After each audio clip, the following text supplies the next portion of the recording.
Is it going? Yeah, it's going. Water noodle man sucking on a gas can. Oh. With his right hand, he strokes his penile gland enlargement.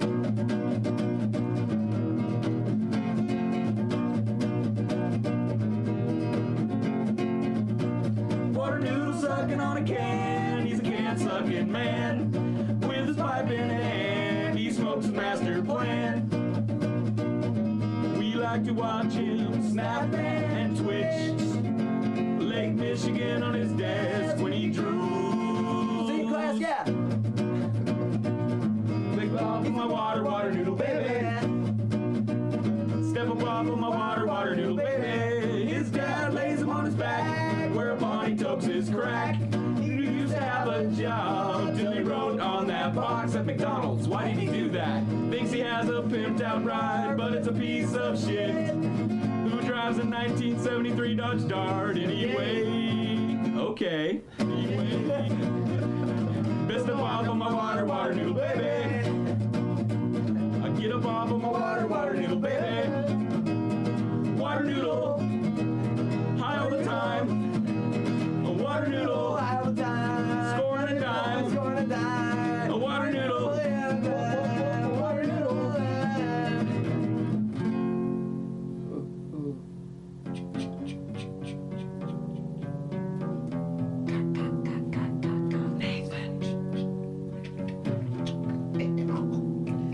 Nathan, he had a boner. He was born to be stoner. He told us how he liked to rape old women and shake their punanies. He ate their panties. Farts! Oh, Nathan. Man of nectar. A diarrhea coming out his butt when he tries to take a pee. That's my Nathan.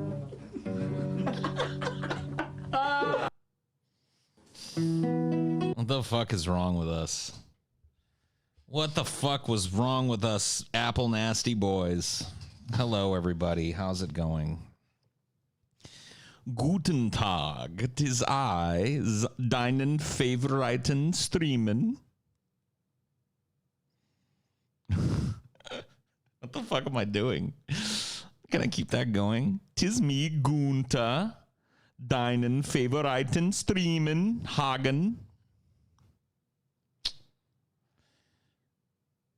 Hello, hello. Yeah, I've had that thumbnail for a long. Somebody made that in the fan community a long time ago, and I've just had it saved for just such an occasion. I guess. Das ist Stream, ja.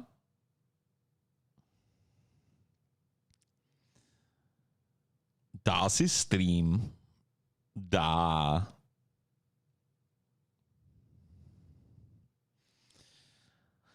Holy fuck. So what's going on, guys? What are we doing tonight? There's only 34 people in here? What the fuck? What's happening? Oh no, there's 51, 57. Okay. It just takes a while, I guess, for you to filter in.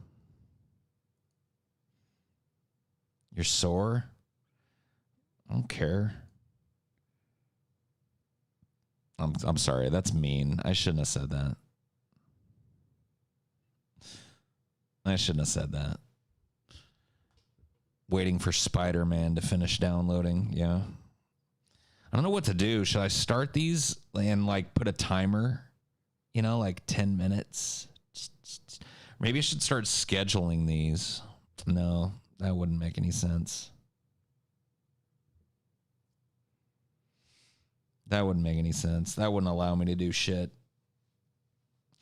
Hello, everybody. Welcome to the show. Those of you just streaming in. What it do? What it do? Good evening. How's life? That quarantine life is sweet. I gotta tell you. Not only do I not have to see people, but I don't even like. They don't want to see. They like people don't want to be seen. It's like, oh, it's my perfect world realized. Hey, big dude, are you having a fun time for once? Let me guess. No? Huh? Dude, I'm always having a fucking fun time. Dude, if there was one adjective that I could use to describe myself, it would be fun. I'm fun with a capital F and a capital U and a capital N, bitch.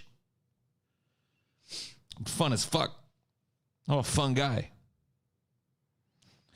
Remember when you did a Paul's Ego-esque rant to Role Model by Eminem? Let's hear a new one like it about your new favorite rap song. What? You know this thing that you did 6 years ago as a spur of the moment thing because it was relevant? Can I recreate that moment for 10 Canadian dollars? No, I don't know. I wouldn't even know where to start, dude. The inspiration has to come upon me. You know what I mean? For me to make up a song. Yeah. Come on, monkey. Here's 10 Canadian dollars. Do that funny thing that you did. Can you imagine if like stand-up shows and shit were like that?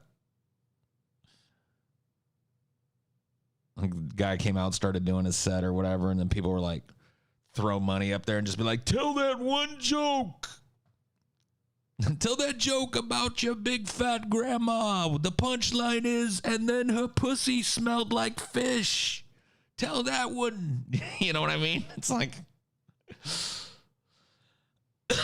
Paul, take off the beanie. Let your scalp breathe. Okay, fair enough. I'll let my scalp breathe. My scalp really doesn't breathe all that well anyway without the beanie because I've got like a built-in beanie. You see all this shit? Can't really let your scalp breathe when your head is covered in this shit. But I'll do what I can. I'll let it breathe a little bit. Gotta brush it out with my fingers. I found that this is the most effective method. Fuck you, hair. Being curly and tangly. There you go. Scalp is breathing, baby. Dance, dance, you fool.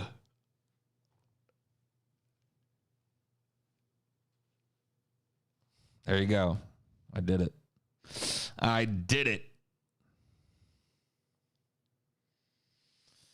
I did it. I did it.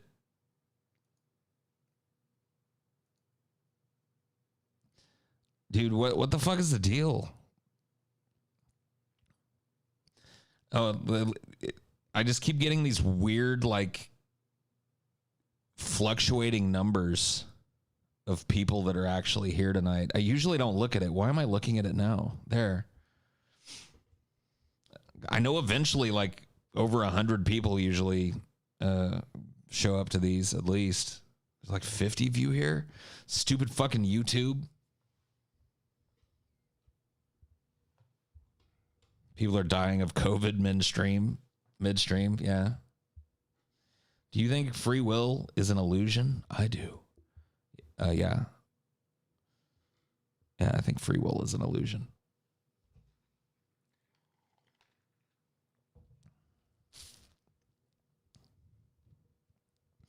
I am a determinist. Yeah, it seems like they send out like batches of notifications to people for these, which is a pain in the fucking ass, man. Sorry, Paul, big fan and drunk. What are you sorry about? Gave me 5 Canadian bucks and I danced.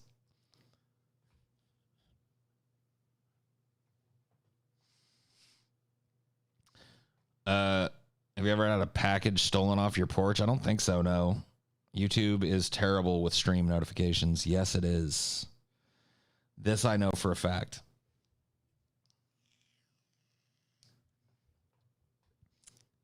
Thank you, Tanner, for the $20. That's nice of you. It's oh so very kind of you, sir, to do that. And to think of little old me in these trying times. Who'd have thunk it that a crusty old frontiersman like me would have people thinking about me in these trying new times?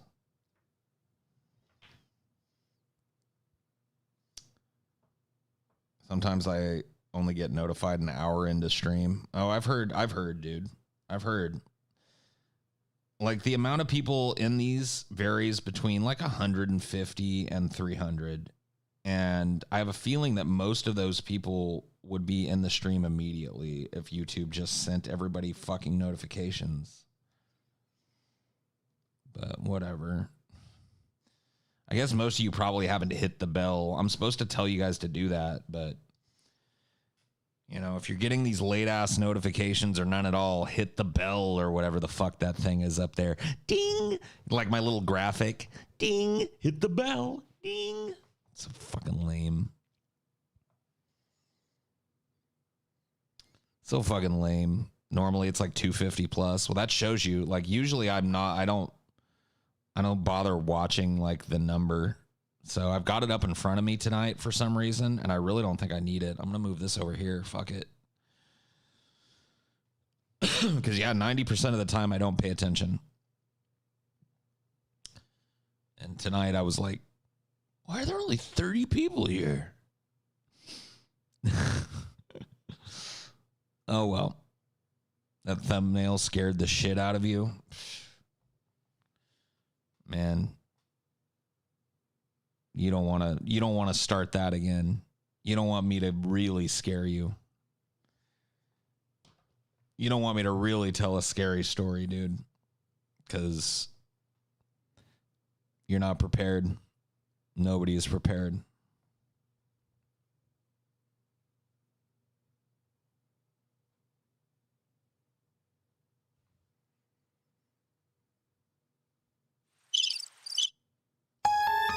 That's the one. You say you're prepared?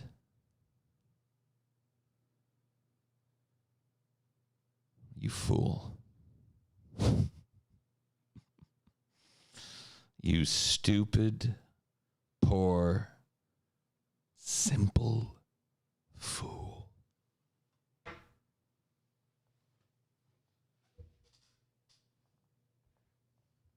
All right. Of course my phone's not here. Fuck me. Give me a second. I will be right back. Don't go anywhere.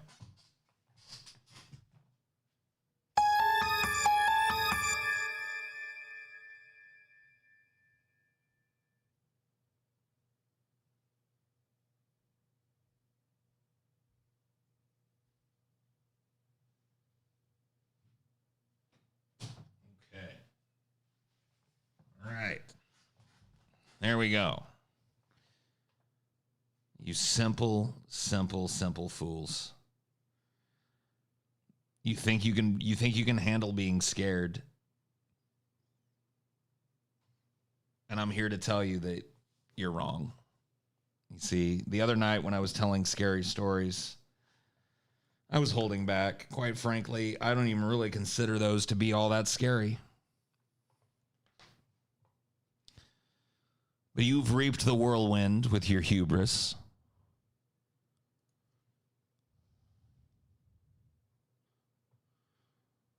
For tonight I have a tale. There once was a crazy woman. As far as she knew, she'd always lived in a horrible asylum. She didn't even know what country it was in. But it was a damp, dark, lonely place, noisy at night with the cries of the patients and the gibberings of the psychopaths in the cells. She had learned over the years to sleep through such things. But it wasn't those noises that awoke her this night. It was the lack of noises. She awoke with a start to find that the entire hospital was dead quiet. You could hear a pin drop. She sat up in bed and she could hear her hospital-issued pajamas rustling. So silent. Shh.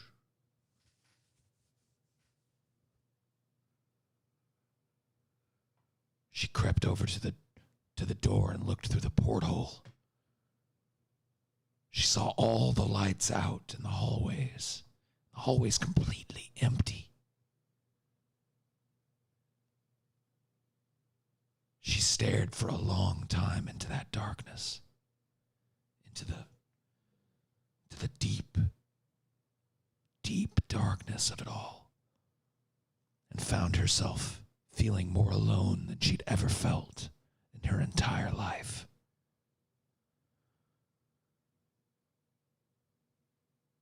She decided that she wanted to look out the window of her cell to see what was going on outside. So she slowly turned away from the door and turned her head to look at the window.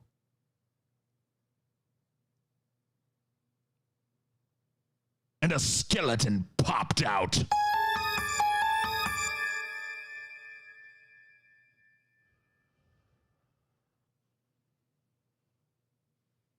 Told you. I told you fools you weren't ready.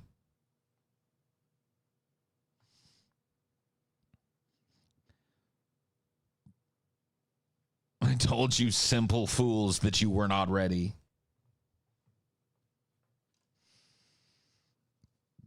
Do you ever feel like a third wheel on DFF? Do you think Scotty is riding TJ's coattails? No and no. Does that clear it up? I think it does. George Romero's rolling over in his grave to hide his stiffy. Got to go for a minute. You just dookied your drawers. Understandable. I tried to warn you. Tried to warn you that you were not prepared, but you don't listen.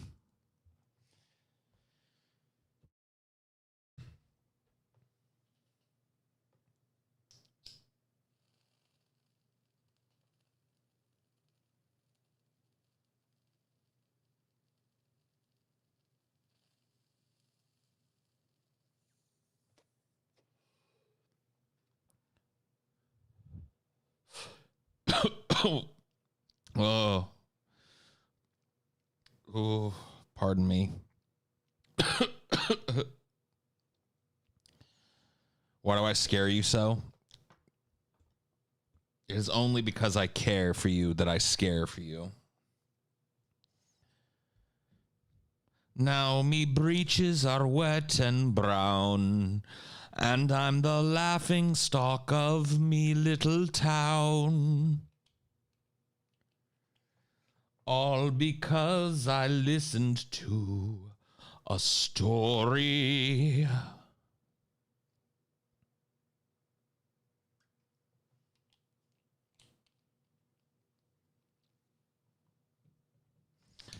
Did you mean we scare because we care? Yeah, that's exactly that's what I said, isn't it? I join you with that illegal tobacco, Paul, but my wallet demands a tea break. I understand, my friend. There will be time in the future for us to indulge together. Do you think you'll do another crappy pasta like Pills again? No. Probably not. A Buddha jumping skeleton?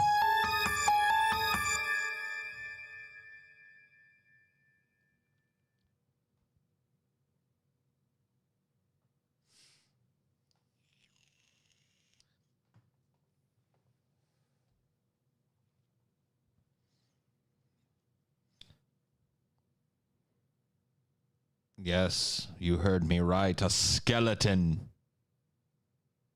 Thought I was going to play it again, didn't you? Well, I was.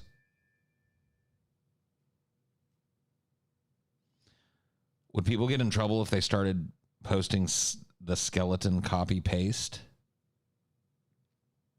I don't know. Do you do pills in one take? I did.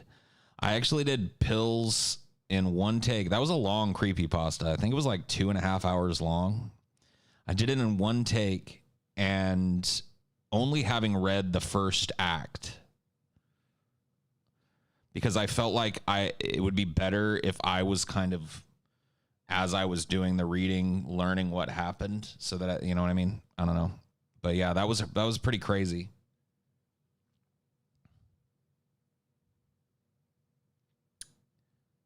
Did you ever watch Brink back in the 90s? I don't think so. Doesn't ring a bell. Paul's secretly a skeleton. Why do you keep saying that word? It sends a shiver down my spine every time. There once was an old man with some old land with an old well. Every night he would hear a scratch, scratch, scratch outside. He searched, but nothing could be found. He went to the well, and a skeleton popped out. That wasn't scary at all. What, just a skeleton popped out?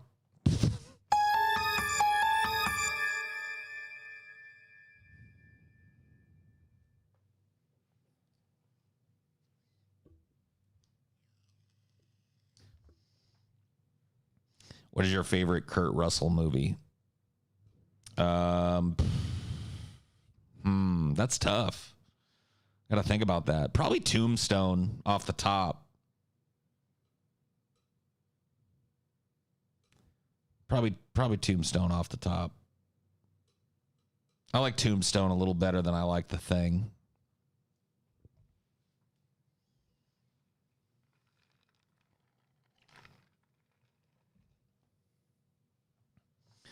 Do your best anti-masker kayfabe? No thanks.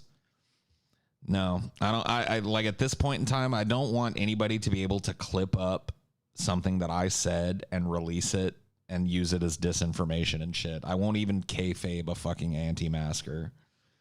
No, thank you. I don't want somebody to clip it up and put it on Facebook and have dumbasses believe that I'm not you know what I mean? Ain't happening. Sorry. Thank you for the $5, but no thanks.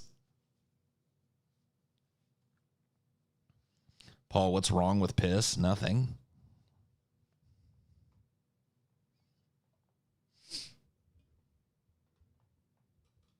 I mean, yeah, well, yeah, it's a waste product, but like, what's wrong with it? Nothing. Like, that's not what's wrong with it. Being a waste product or whatever is nothing wrong.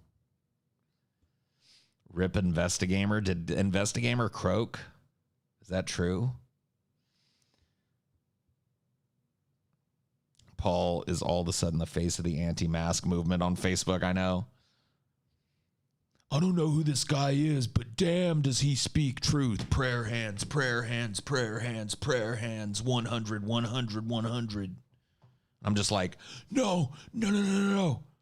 It was on a fucking stream. Somebody asked me to pretend I was one of those fucking idiots. No. But it's already out of control. There are people with my face on their fucking t-shirts like, he won't wear one and neither will I. I'm like, no. And then 10 years later, when there's only 15 people alive, it's like a little piece of trivia. The leader of the anti-mask movement was actually not even trying to be a leader of an anti-mask movement. He accidentally made a video that went viral. TJ's a hypocrite when it comes to masks. Oh, yeah? How so? Donald Trump retweets Paul, calls him a great American patriot. Yeah. Don't know who this man is, but he's very wise. Very wise person. Almost as wise as me, I might have to say. I'm like, no! Okay, that would be kind of cool. Having Trump, like, you know, for whatever reason, think I was cool and make a positive tweet towards me so I could, like, slap it down. That would be a moment. I'd screenshot that shit. You know what I mean? Paul, forever punished and judged as for as long as his name lives. Yep, that's me. Paul's ego showed the light. Yep, I did. Thank you, Matthew 12 for the 170. Are those like coded Bible verses? You always give like an odd amount, and I'm always wondering if you're just trying to sneak in a Bible verse. Not that I care. Makes me want to try and figure it out. Is it a code?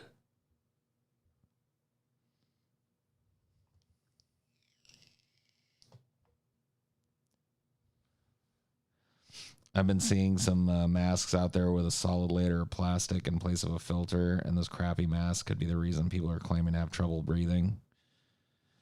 I mean, yeah, they suck, dude. I've got like the normal paper masks. I got a big box of them.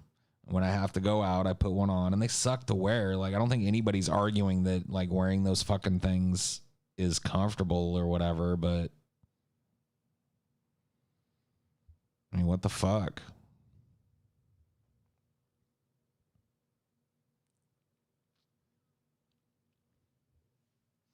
Installed a bidet, but had essential crisis thinking I broke my toilet. Okay. Well, congratulations on your new bidet, I guess. I want one. I want something that sprays my booty hole clean and then dries it. You know what I mean? Maybe even puts a little puff of powder up there at the end. That would be dope. Yeah, clean butts are great. What's an essential crisis? I don't fucking know.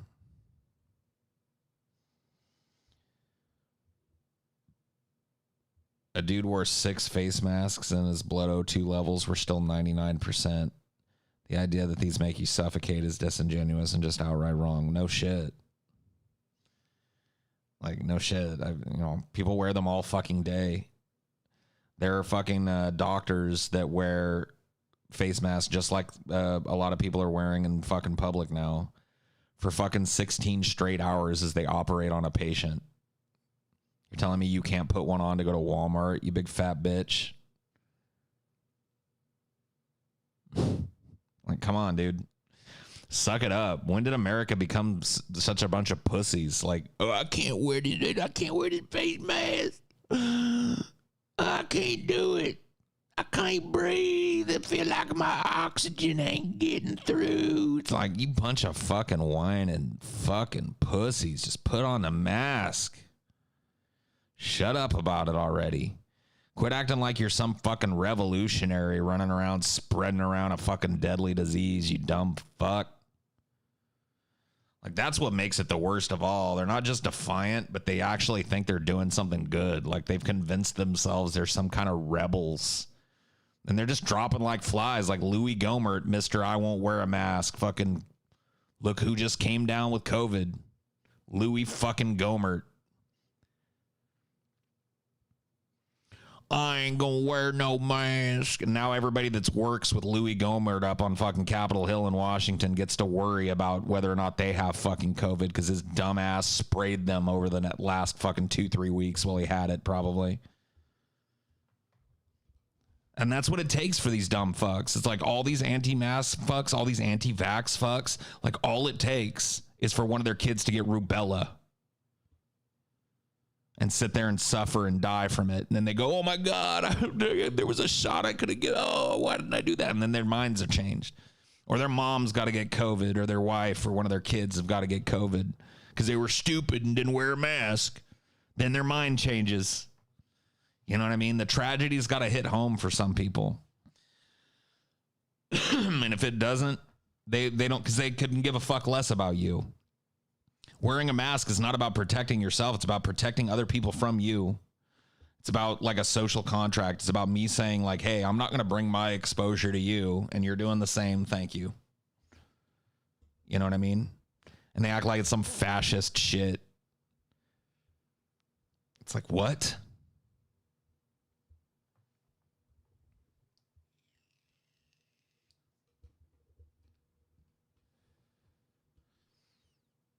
It's just ridiculous, dude.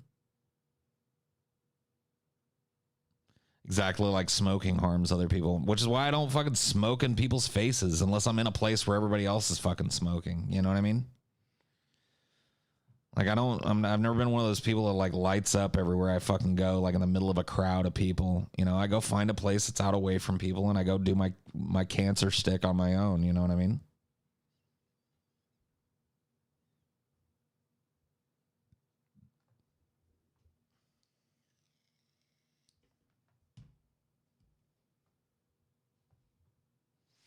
Tried blue cheese for the first time today. It's all right. Good for you, bro. Got anti-maskers and the people that reuse one-use masks multiple times. Yeah, I mean, better, like, look, dude, I'd rather people fucking be reusing single-use masks than wearing nothing at all.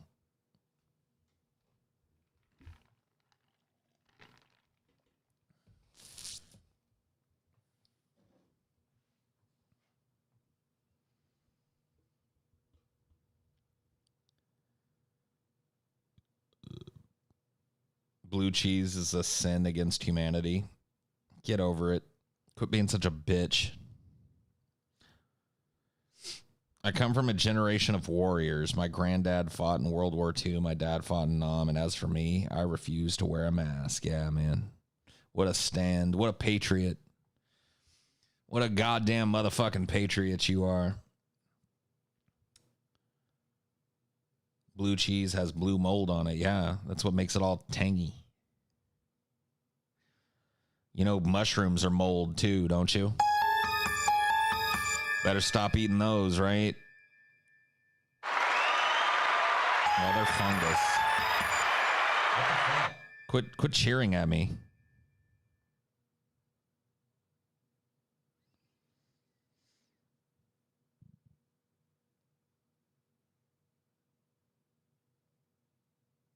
If you put ranch on chicken wings, you should just go away. Man, I don't know how this blue cheese shit broke out in my fucking chat right now, but I'm telling you guys. Man, I don't want to hear no more shit about no more blue cheese, man. The blue cheese discussion's over tonight. We ain't gonna have it. We ain't doing the blue cheese discussion this evening, gentlemen.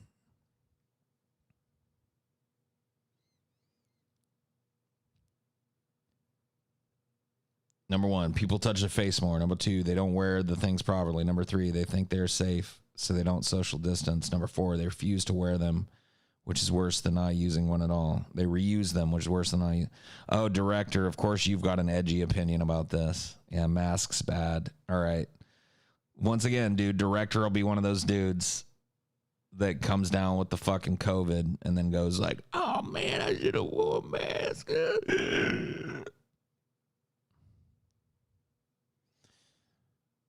Masks are debatable. No, they're not.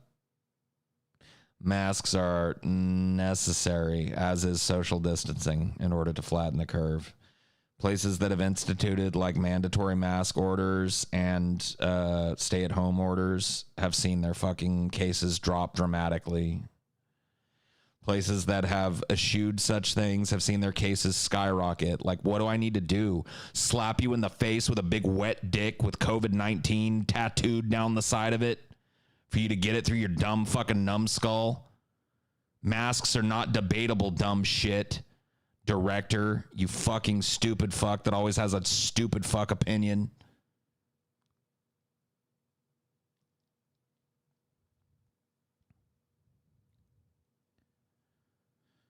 Japan has less than 1,000 deaths because everybody wears masks. Yeah, I know.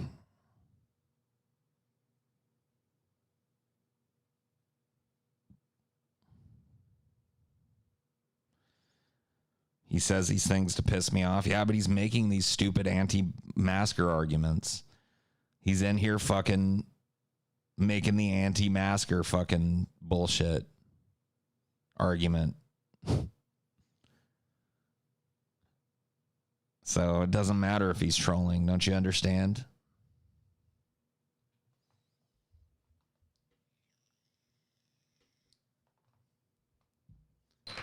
Nobody's taking some rando in the chat's medical advice. Yeah, they just take their medical advice from randos on Facebook who tell them they don't need to wear masks. Cute little blonde girls in Trump hats. They're like, they call us the fascists, but you tell me I have to wear this, but I'm a racist for wearing this.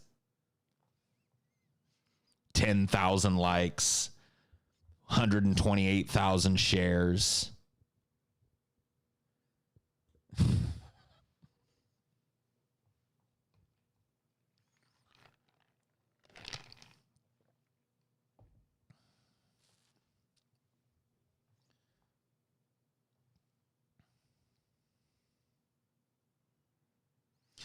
Paul, have you heard about these fake government licenses that excuse them from wearing a mask? Oh, yeah. There are people that have made up like fake doctors' excuses and shit, tried to take them into places, whipped up these fake licenses that say that they are, you know, allowed to not wear masks due to this, that, or the other thing, or they have a licensure that allows them to go into COVID environments without masks. They've been tested. There's people that whip up these fake negative test things so that they can go into like try and worm their way into places. It's like, put a mask on, you bumpkin. My fucking God. The way these people will just try and worm out of having their lives saved is fucking, it just makes me like, if it had no cost to normal people, I'd just say fuck them and let them die from it. But the truth of the matter is that these dumb fucks spread this shit around to people who are doing their best to avoid it. So they don't even have the dignity to fucking stand by the courage of their convictions and only take themselves out with their stupid behavior. They gotta fucking be a big typhoid Mary that keeps this shit spinning around eternally. So fuck you. If you're going into a fucking public place without a mask, fuck you. If you're taking your family on vacation, fuck you. If you're going to fucking open beaches and open places, you're a dumb fuck. Would you say the U.S. is a police state? If it isn't, I'd like to like have a definition or like discussion with the person who would say it isn't. Yes, America is a police state. I think that it's absolutely apparent. Anytime Americans gather in enough numbers against the police or against the government, we're a police state. Constantly expanding surveillance, constantly expanding police powers. We're a police state. Like what are the criteria? What's the bar we haven't met yet? Oh, you can't be a police state until police can kick your door in without a warrant and kill you. Oh, wait.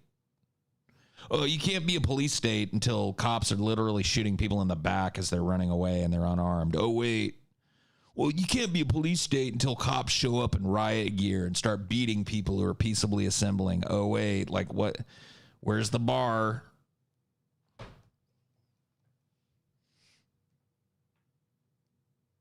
You're not wearing the mask. You're wearing a mask right now, you dumb fuck. Go make another fucking account. See you later.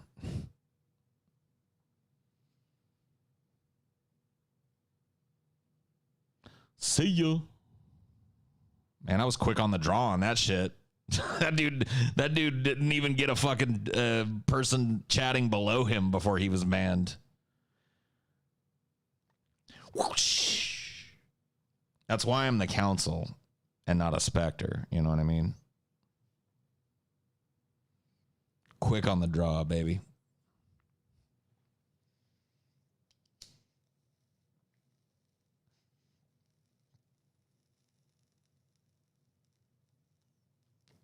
Paul, just chill out.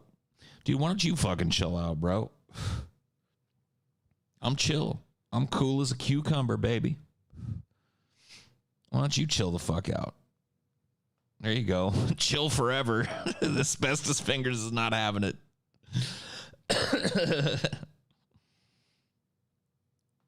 Chill as a dill, man. Yeah. Calmer than you are, dude. Calmer than you are.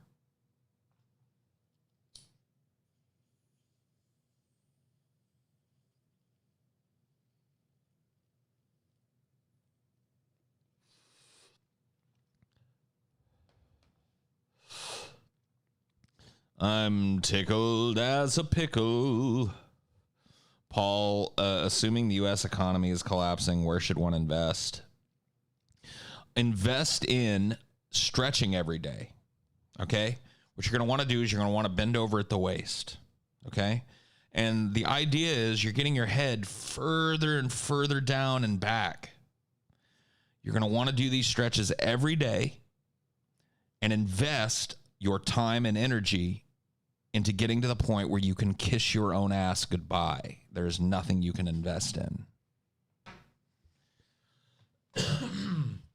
There is nothing you can invest in. There's nowhere to fucking hide from this. There is no way for an average person to step out of the way of this. DFF masks win. Dude, funnily enough, I had a long-ass conversation with Taylor tonight about that very fucking thing. So it may take a while, and it may never happen. But just know that it's being discussed. I think we've got, well, whatever. I don't want to reveal too much. I love talking about shit that we've got in the pipelines, and then it always ends up biting me in the ass. And this shit, I want it to be a surprise. So we're going to move on. But just say that the idea has crossed our minds, and the ability for us to do it is very easy. The T-shirt provider we're using now, Bonfire, prints masks. So totally possible. Smoking some God's gift. Howdy, chat. Howdy, Paul. What up, Ricklin? How you doing, my friend? Thank you for the $4.99. That God's gift shit is no joke. I remember that strain. That's one of the few strains. Like, that was a weird thing for me, moving to, like, a totally weed legal state. Because I'd gotten used to strains and shit living in California. But when I moved to Washington, where it was all legal and shit, man, there was, like, so much shit. Super Choco grape ape, you know, and like 9 different variations of that. But that was one of the, like, God's gift was one of the, like, if I remember, I believe it's indica heavy, and they call it God's gift because it was actually used on cancer patients because of its heavy indica qualities. So I think I'm remembering the same strain, and if I am, motherfucking ooey Ricklin. If you got, if you're smoking the one that I was thinking of, you might be going to sleep. You might be going bye pretty soon. Indica or sativa, Paul? Yes, please. Anyway, Paul, did you hear that Portland PD will only let the protesters they arrest out of jail if they promise never to rejoin the protests? How are they going to enforce that? I guess by arresting them again. Oh yeah, I solemnly swear. That's so stupid. Do you feel grateful towards TJ? Sure, yeah. And TJ's done a lot for me. He's been a good friend to me. He's been a good business partner to me. He's been a good co-performer with me. Yeah, I'm grateful.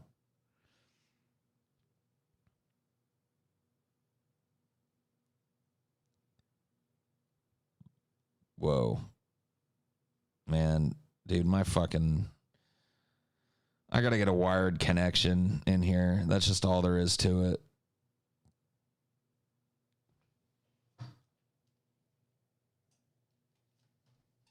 Like, this is just a nightmare. My connection is pretty bad. I see it, like, going up and down and shit. I don't think it's that bad for you guys, but it just drives me nuts. I just got to get a wired, semi-stable connection going. How's Death Stranding going? A little frustrated with it, but I think that's part of the game. I tried to take on this super premium order that involved moving way more cargo than I can move right now based on what I have unlocked, and I did everything I could, and I ended up getting, like, just basically ganged up on by a bunch of mules as I was trying to deliver this cargo, and I got salty-walty. I got real salty, and so I haven't played in a couple of days because of that saltiness, but I'll go back and play. I've been missing it. I'll just say fuck that delivery and I'll go do something else. I thought I was being strategic, but I was not. I was not being strategic. Yeah, I bit off more than I could chew. Let's put it that way. And it pissed me off, and I was real pissed off. I was trying to fight these mules while towing 2 fucking floating carriers behind me. And they kept knocking shit off the carriers and knocking shit off me. You know, and I'd take one down and they'd knock, you know, I fucking hate them. They're just like locusts. I have no desire to play Ghost of Tsushima. I actually watched a guy that I really like called Man vs. Game on Twitch. I've been watching him like kind of in the late evening hours play through it, and it looks frustrating. And he and I have similar tastes in games when it comes to those types. He likes, you know, Dark Souls, I guess, for the same reason I like it, even though I've never beaten it. So I kind of trust his judgment on it, and he just seems annoyed by the game, and it looks annoying to play, so no thanks.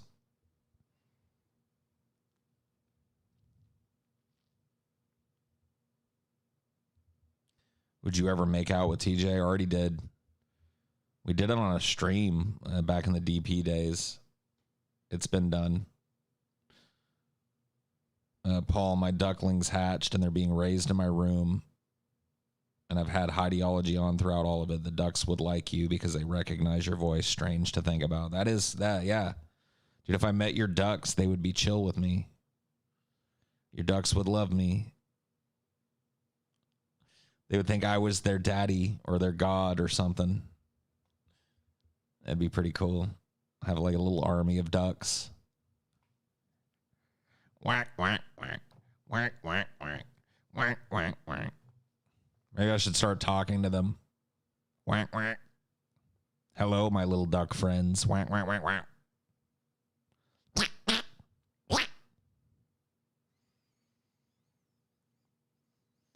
Yeah, dude, my first cultists. I've got to start, like, yeah, because I got a lot of young people to watch me, so here's what I got to get you guys to do. When you go and get your partner pregnant, or you yourself get pregnant, what am I talking about? Nobody's going to be getting anybody pregnant. I'm kidding. That was mean. I'm sorry, guys. That was very mean. When you get pregnant or your partner gets pregnant, you got to put the earphones on there and let them listen to Highdeology. That's how I get the cult started and ensure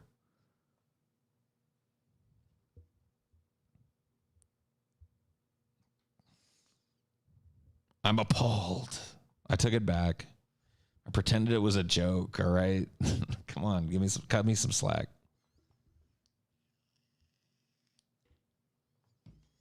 Yeah, if you ever do a pregnant, make sure you get one of those like machines that you can put on your belly.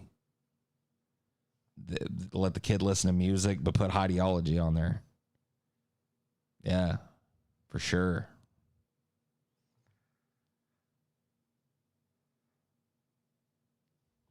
That's my benevolent cult face. I'm working on it. I know it's a little scary right now. I got to soften it a bit.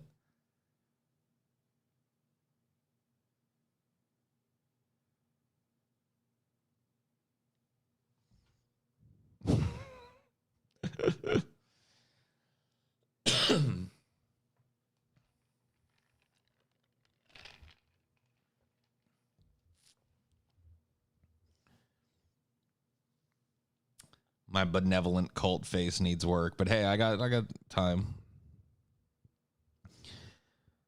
By the time my hair and beard goes gray fully, that will be the time for me to walk into the woods. So you guys can look at my hair and my beard as timers for the coming walk into the woods.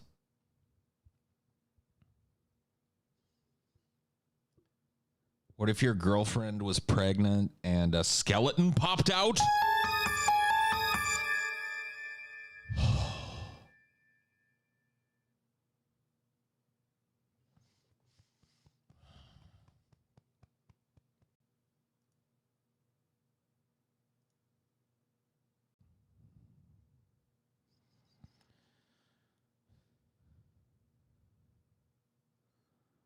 Okay. Yeah, there's the lag spike should be over. If you can hear me, just put up in the chat for people to reload. I should be back for people. Had to switch over to see during the day. This is what I found, and this may not be all that interesting, but here's a little. So I've got the 5 gigahertz and the 2.4 gigahertz channels on my, you know what I mean, wireless shit. And I found that during the day the 5 gigahertz is better, but at night the 2.4. So maybe I should just start switching over to this one because it looks way more stable than the 5 gigahertz one is for some fucking reason. Yeah.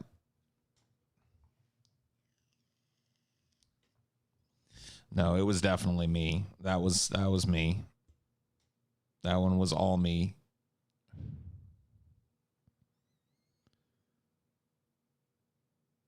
Probably because the country is either apathetic or too afraid to face down riot squads with semi-automatic weapons. The latter is at least fairly reasonable. The former is just sad. Yeah. 6 Matthew 12, 3:16. That one I know. Dude, I know John 3:16. For he so loved the world that he sent his only begotten son so that whatever, you could live forever or whatever, right? I'm on the track, right? I read my Bible. Yes, Poo-all. Very good, Poo-all. Stone Cold 3:16.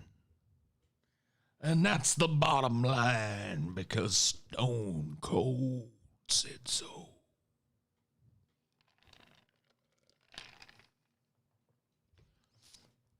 I read my Bible. I just didn't do what it said.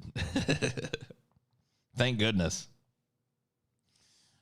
Thank goodness. Holy smokes.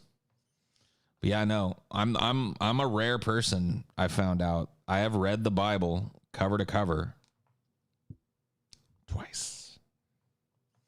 Most hardcore Christians have never read the Bible cover to cover once. I've twiced it. And I'm through that Bible. I ran through that motherfucker. There was a point in time. Why twice? Interesting question. There was a point in time when I was starting to go through puberty where I thought I was going insane. I think I've told you guys about this before, but in the interest of kicking off this conversation. So when puberty hit me, my mental illnesses kicked in. And up until that point, I had not really dealt with them, or at least not to the magnitude that they came on very quickly as puberty came on, which is very common for people with mental illness. So around the 6th grade, I started to get incredibly, incredibly depressed and incredibly anxious. And I didn't know what was going on. I thought I was going crazy.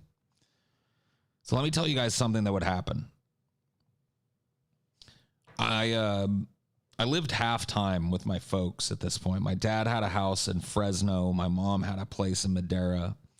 And I was spending half time with them. So I would come and stay like a couple weeks with my dad and then a couple weeks with my mom and blah, blah, blah. They had, shared custody or whatever.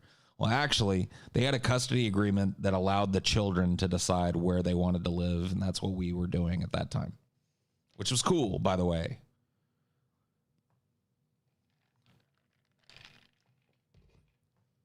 But anyway, it's called puberty, Paul. Just listen to my fucking story, director, before you start spouting off, okay? At least do me that. If you're not going to put a mask over your plague rat fucking face, then at least keep it closed until I've gotten to the fucking story. Like, you haven't even heard what I was going through. Thank you for 300 seconds for director. So I can get through this shit.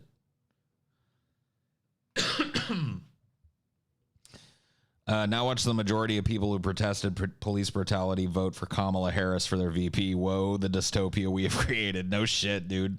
A little off topic, but thank you for the $5 and the good point. Yeah, no shit. Anyway, so when I was staying with my dad had a backyard and he had a trampoline, right? And we would all, like the kids, me, my biological sister, my stepsister on my dad's side that were all living there at the time, would all, you know, sometimes go out there and we'd play. We'd jump on the fucking trampoline and shit. Well, I remember it started one day. My first lockdown panic attack started one day. With the first of many, but I didn't know what it was. So the first is the worst, you know what I mean? You have no idea what you're going through. I'm sitting in my living room, and my stepsister and my biological sister were out in the backyard bouncing on the thing, you know, on the trampoline. And they make that spring noise, that shring, shring, shring, you know. It wasn't super loud, but I could hear them, and they were giggling and shit. And all of a sudden, in my mind, I had this picture of one of them. I don't remember which one it was first. One of them, like, bouncing the wrong way and their leg just snapping. And I was like, oh. And, like, see, here's the thing. I have to explain something to you guys that's, like, hard to explain for me. One of the reasons that I'm able to do what I do for a living is because I have an extraordinarily vivid imagination. Like extraordinarily overly vivid imagination. An imagination that can actually like take hold of me. I can see, like if I really focus on something, I can slip into a character. I can slip into a mindset. I can slip into a story. I can make up things on the fly because my brain has this facility where it just goes to this other place, right? I've always had it. I know that I've talked to other people about it that have experienced similar shit, so I know I'm not the only person. But it's also like I'm very prone to like it can attack you because it's so vivid, it's so real here. They can affect you here. And that's the kind of like the basis of my anxiety. Like, which is a huge problem in my life. It's a constant specter in my life, and it has been since this time. So what happens is like, it's not like, as I'm explaining it to you, as good as I am at telling a story, when I'm talking about somebody bouncing wrong on a trampoline and their leg breaking, right? There's only so much, you know, I only have so much talent in putting that visual into your head. Suffice it to say, in my head, as I was envisioning it happening, as I was listening to them bounce, it was so real. It was so real. It wasn't like imagining it. It was like seeing it. I could see the bone coming through the skin. I could hear their voices. I could hear, like, I go through these whole scenarios sometimes and I get lost in them. And so that's what happened that day. I kept having these intrusive, like very vivid imaginings of my sisters getting mangled and maimed in various ways on this fucking trampoline. And I sat there and went out of my mind. Like I didn't know what was happening to me. And so my parents were out of town at this point. We were all staying there by ourselves. My stepsister was old enough to like watch. We were old enough. Like we stayed at home for a couple of days at a time. By the time I was in like 6th or 7th grade, we were old enough. I just curled up on the couch and like laid there and didn't move. And my sisters just thought I was passed out on the couch. They basically ignored me. I was in like the den, and there was like a little den room that had the computer, and there was a little couch, and that's where I was. And they were just in the living room. They just assumed I was somewhere else, or, you know, napping or whatever the fuck. I laid there for like a day and a half. I pissed myself. I shit myself. I was found that way, like almost catatonic, by my parents, who took me to the hospital, and I was diagnosed with my anxiety disorder. So that's how it came on.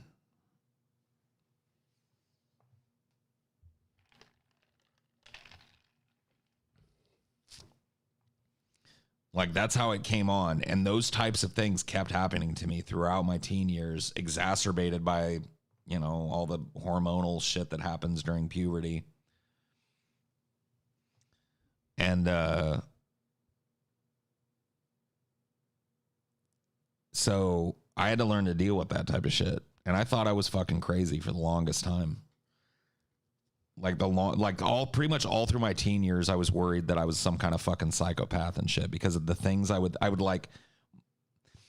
It was once explained to me, don't imagine a purple football. When somebody says, don't imagine a purple football to you, usually the first thing you do is you imagine a purple football. A football, but purple. And that's really like how people that don't know how to stop panic attacks fight these intrusive thoughts. They go like, don't start thinking about that again. And of course your brain is like, here it is. And with my imagination as vivid as it can be, it was just torture. So to bring it back full circle to talk about, you know, why I read the Bible twice.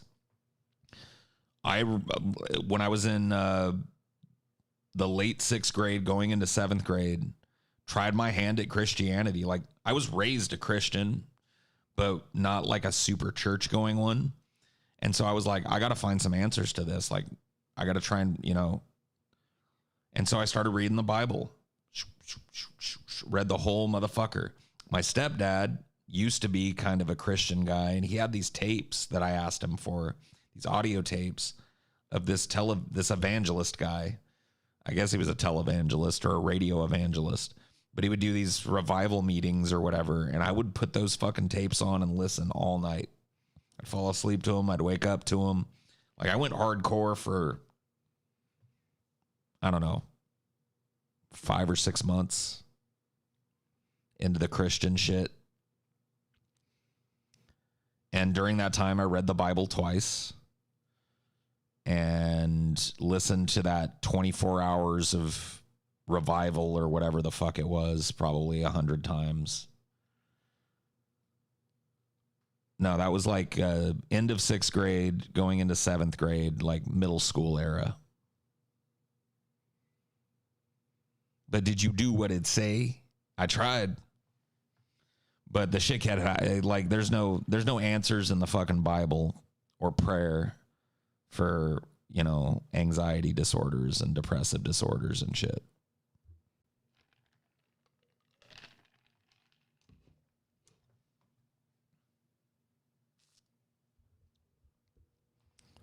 So it didn't work. I dipped my toe in it. Nobody can fucking accuse me of not giving it the old fucking college try, dude. I sure enough did. I read that Bible. I had fucking Christian philosophical conversations with my stepdad and a couple of the Christian kids at school. I didn't go to church because I just have always had an aversion to fucking church. But, you know what I mean? I did my studies, dude. I don't need to have the pastor read the fucking Bible and interpret it to me. I learned how to do that shit. I also used to listen to Pastor Arnold Murray, who was a televangelist. Sometimes I would listen to him at night and fall asleep to his shit. He was like a fire and brimstone, kind of like Southern preacher guy. I particularly enjoyed you making fun of Mario being a Christian. He uses faith to cover up his madness because my sister does the same thing. Yeah. Well, I mean, how do you think I knew that that's what he was doing? Like, that's kind of the sad note to that, is the reason I was able to make fun of Mario for that, the reason I was able to peg him on that so well, is because I did the same thing. It just didn't last into my 20s. I was like, 11, 12, gave it a shot and was like, Mm-mm.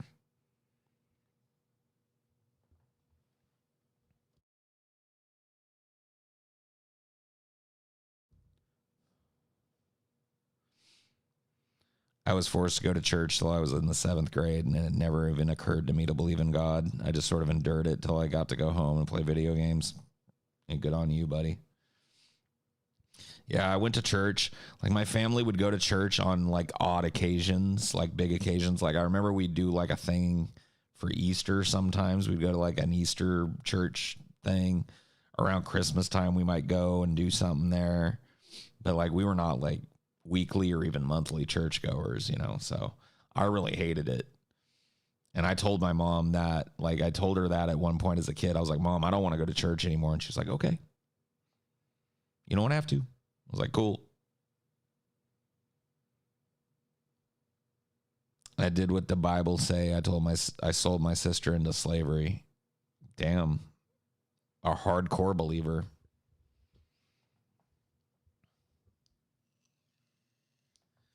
We got ourselves a real Christian. Yeah, my mom is pretty awesome, dude. Nobody's perfect, you know what I mean? And I'm not, you know, everybody can see flaws in other people, and my mom is a flawed human being, but she's pretty fucking awesome, man. She did right by me as a mom for sure, and then some. Like, she went above and beyond for me as a kid, so I was a lucky kid to have a mom like that. I have smoked weed with my mom, yeah. Last time I visited, she was like, she hardly ever does it. And I had, you know, my little pipe there, and I was packing a bowl, and she was like, Peaches, do you think you could help me take a hit of that? And I was like, sure thing, Mama. It's like, you probably don't even really need my help. She's like, no, I don't like lighting them. But every once in a while, I will have my stepdad light it up for me. Will you light it up for me? I was like, will I light it up for you, Mom? Are we about to get smoked out? Yes. There you go. I do the little carb for her and pull it away and give her a little hit. And we sat there and fucking smoked a big fat fucking bowl together. Hell yeah, dude. We got fucking stoned. We talked until the wee hours. It was good times. I think everybody should probably, you know, smoke with their parents at least once. It's good times. I've smoked with my stepdad a bunch of times. Like, that's old hat. Me and him are smoking buddies. So it's like, he'll do this. Like, every time I come visit, you know, I'll show up and Mom will be like, oh, Peaches. She'll cry and she'll hug me and stuff. And I'll say hi to everybody and hug everybody and everything. And after I've been there for like 45 minutes, an hour, you know, just talking and catching everybody up, my stepdad, he'll be in kind of like my periphery. He knows exactly where to stand. He'll be kind of like behind everybody. He'll be in my periphery, and he'll just stand there staring at me until he gets my attention. Like, I'll look at him, and then he'll go like, you know, that little head thing. He'll go like, and I'll be like, and I'll make my shit, you know, like, hey, guys, I'm going to go step outside for a minute. I'll be right back. It's all good. It's so good. Oh, I love you too. It's so good to see you guys. I'll be right back. And out there on the porch, there's my stepdad with a big fat bowl. Already toasting it, handing me for second hits and shit. I'm just like, oh, thank goodness. Thank goodness. That's always a good moment when I visit home. Oh, dude, in their old age, both of my parents have mellowed to the point where like chill doesn't even describe it, dude. They're super chill folks. They still got their quirks and shit, but no, they're chill folks.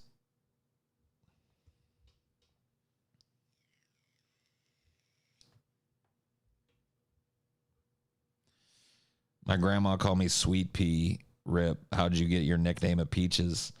Weird story. So I was in gymnastics when I was real little. Like, you know, when you put kids in gymnastics, like 4 or 5 years old or whatever. They took me to this little gym where they taught the little kids to walk on the balance beam and you'd bounce on the trampoline or whatever. That was just like one of the little activities they had me doing. And the gymnastics teacher, she knew my name was PJ. And she started calling me Peach. And then that turned into Peach. And that turned into Peaches with her. And my mom overheard it. One day, she came to like watch me doing my little tumbling thing or whatever it was, a little balance beam thing. Deedly-dee. Lol, pollen gymnastics. Dude, believe it or not, like I'll show you guys some pictures. Like I was an athletic little kid. Like I didn't get fat until puberty hit. And before puberty, I could fucking run. I played forward in soccer. I played baseball. I swam a fucking ton. I was an athletic little kid, dude. I'm telling you, I'll show you. I got pictures. I got pictures to prove. I got receipts, yo.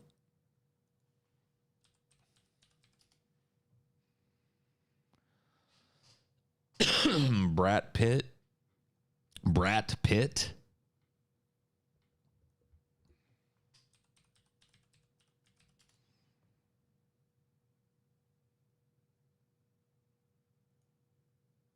Let's see.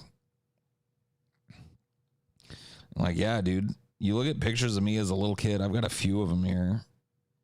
I think I've shown you guys most of these, but dude, what a player. Look at this shit.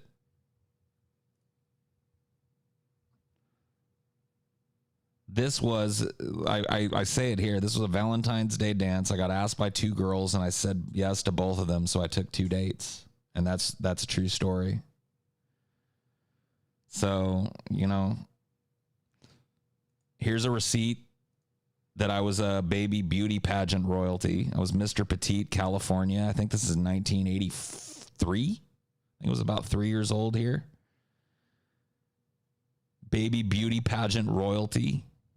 What do you think? What do you think about that shit? How you feel about them? How do you like them apples? How many trophies you got, bitch?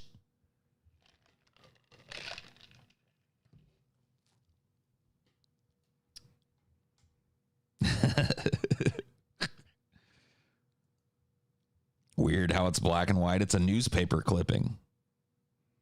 You can see up here where my mom trimmed it out of the newspaper. I was in the fucking paper with this shit. That big of a picture. I was not Mr. Petite Madera. I was Mr. Petite California. The hometown boy brought the crown home. Here's me busting a move on the dance floor.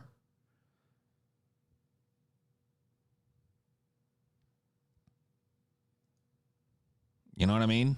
Here's me. You can tell I was in good shape. An athletic little fucker, dude. I could run around, jump. I did car wheels, handstands, and tumbled and shit. Rode my bike everywhere. I was in good shape.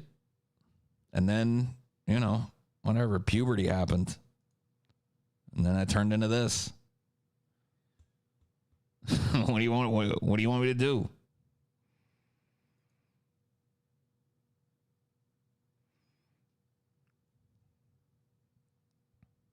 The bowl cut with the part. I had the rat tail. Thanks, Mom. Oh, I know. Mom's always got to give you the fucking horrible cuts.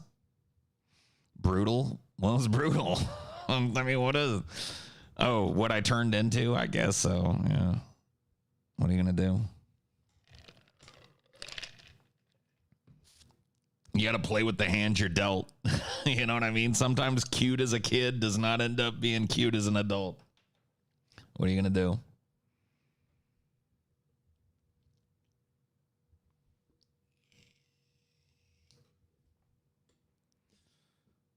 I had those same stupid haircuts as a kid, yeah.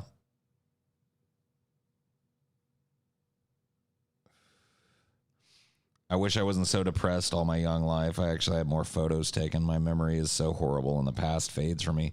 Yeah, I didn't take any of those. I mean, obviously, my parents were just like, my mom's got like stacks and stacks of old photo albums and then shoe boxes filled with pictures that she's gonna put in an album someday. You know what I mean? They're like Japanese tourists, especially when we were kids. I don't know. Did I do a racism? Is it racist to say that Japanese tourists take a lot of pictures? I don't know. I'll let the chat decide. Put a 1 in the chat if I did a racism and a 2 in the chat if I'm okay. And a 3 in the chat for the manatee. Of course. And most of you seem to think it's okay. One of you seems to think, at least one of you seems to think I did a racism. It was a mild racism. Okay, fair enough. And then there's some 3s for the manatee, as always.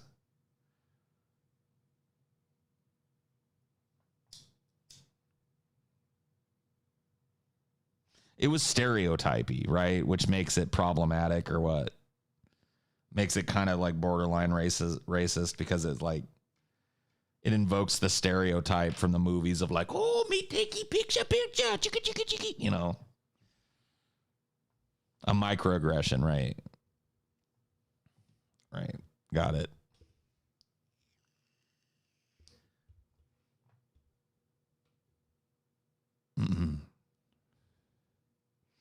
Don't want to single out our Japanese brethren. Yeah, like we don't take a bunch of pictures when we visit Japan, you know what I mean? Damn, I did do a racism. You know what? I'm calling it. I'm calling it. Not as racist as the Oreo lady. Oh my God, dude. Dude, Amelia told me the story last night as we were laying down to go to bed.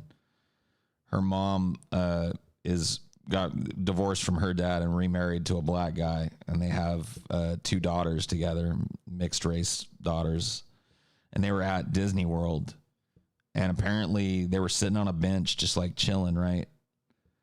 And some woman toddled up to him and was like, oh my God, I just love Oreo babies. They're so beautiful. They're so cute. It's like,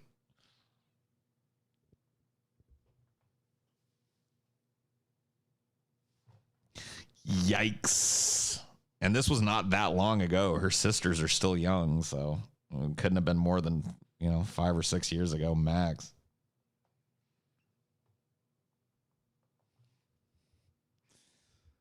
Yeah, dude. That's definitely worthy of a bruh.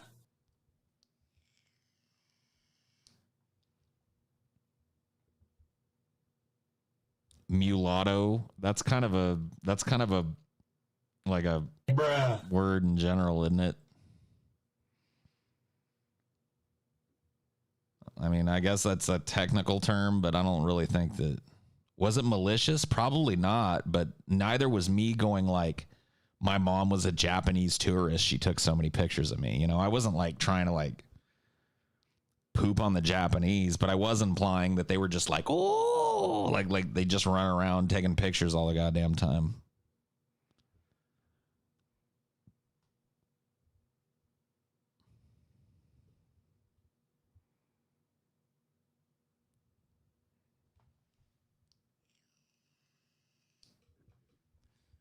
Nah, yours is nothing compared to that. No, I know. I know it wasn't on the level of I love little Oreo babies, but it was still, you know what I mean? One of those things, man. I come from a different time, dude.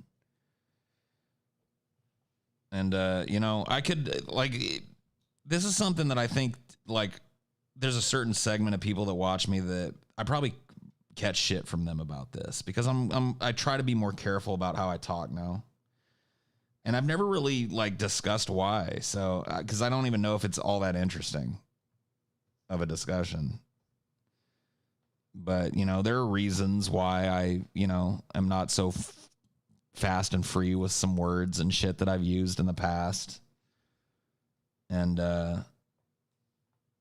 I guess I could be one of these fucking hardcore, edgy ass free speech warriors who says it just to trigger people and show people what a fucking strong advocate of the First Amendment I am. But, you know what I mean? Like, it's just like, it's a personal preference. Like I try not to enforce it on other people. Although I will tell you that when you decide to start trying to not say words that are going to offend people and needlessly, when there are other words that are just as fine, that are non-offensive, that you could use, when you decide to do that, you start noticing how much other people do it. You know what I mean? So you kind of become like this instant critic. And I really try and not do that because for me, it was like a totally personal choice. Number one, here are my reasons. Number one. Okay. So the F word, and I'm using it contextually here, faggot, right? This word was used like fucking punctuation in the 90s. Like, you guys that did not live in the 90s, you just don't know. I mean, you can watch some movies from around then, to get an idea. But in the 80s and 90s, that word was literally how you greeted people. Like, I'd see my friends at school and they'd be like, "Hey, Paul." I'd be like, "Sup?" You know what I mean? I'd answer the phone when one of my friends called, "Sup, faggot?" You know what I mean? That was just like, it was like, that was it, right? And it was all like this macho kind of culture thing that boys go through and all that shit. But the thing is like, I remember wrestling in my personal life with the fact that I had these attractions to certain dudes. You know what I mean? And so, like, the fact that that was the worst thing that you could be was more important than the joking way that it was used. Because what underlied, you know, the underbelly of that joke, "Hey, what's up, faggot?" was faggots are bad, faggots are horrible. You know, you don't ever, you know, if you were that, we would just make fun of you forever. You know, and I don't want to put people through that fucking tumult anymore. Like, if there's other closeted folks out there, you know, people on the LGBTQ spectrum somewhere, and they hear me saying that word and they think it's somehow applying to them in some derogatory way, in some macho fucking way, like I don't want to do that. Paul, are you a punk rocker? No. I think that's pretty apparent, isn't it? Like, but no.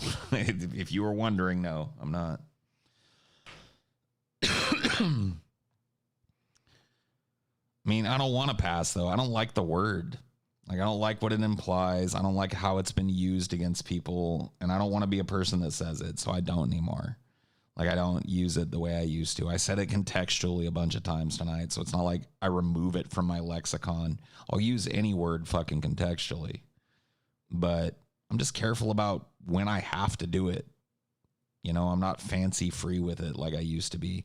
Like, I'll tell you what, dude. Back in the fucking 90s and shit, the non-hard R version of the N-word was just like the F word, dude, in terms of it being a fucking greeting and shit between me and my friends. You know, answer the phone. "Hey, what's up, nigga?" It's like, so it's like, you know, but I can't keep leaning on this, like, raised in different times, because then, like, I think back and there's like people that just fancy free used hard R in words all the time, you know, and they're old now and they're just like, "I won't stop saying it. I said it my whole life and it did fine by me. I'm going to keep saying it." And I'm just like, do I want to be one of those people? Like, no, not really. Do I want to turn people off to my argument and my personality immediately just by using an edgy fucking word? No, not really. Paul, I think you'd like a metal band, Ailstorm, given that most of their songs are pirate themed. I think I've heard them. I'm pretty sure I've heard them. And I do like them, but not enough to, like, casually listen to. I'm not a big metalhead. I like some metal, but I really wouldn't classify myself as a metalhead.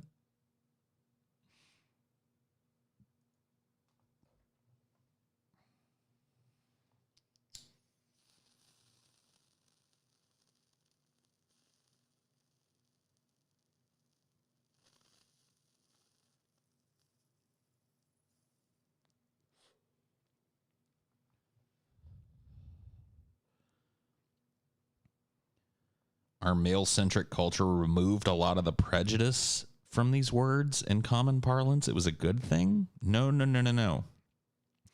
The prejudice was implied. You don't understand, dude. It wasn't just a greeting. It was like a way to put somebody, it was a way to put your friend down. It was a way to put somebody else down. "Oh, you guys see that fucking faggot over there?" No. Our male-centric culture kept the prejudice firmly seated exactly where it was. Trust me. I lived through it, dude. I lived during the era where that word was used. And let me tell you, it wasn't all just innocent little fucking jokey shit between friends, and we weren't just fucking diffusing it by giving it another name. It was used both ways. It was used as a pejorative, it was used as a greeting, and it was used to make it ubiquitously known that you were not a faggot because you said the word. So look at me. Look how hetero I am, and look how hetero me and my fucking friends are. It was totally fucking shit. It was total fucking shit.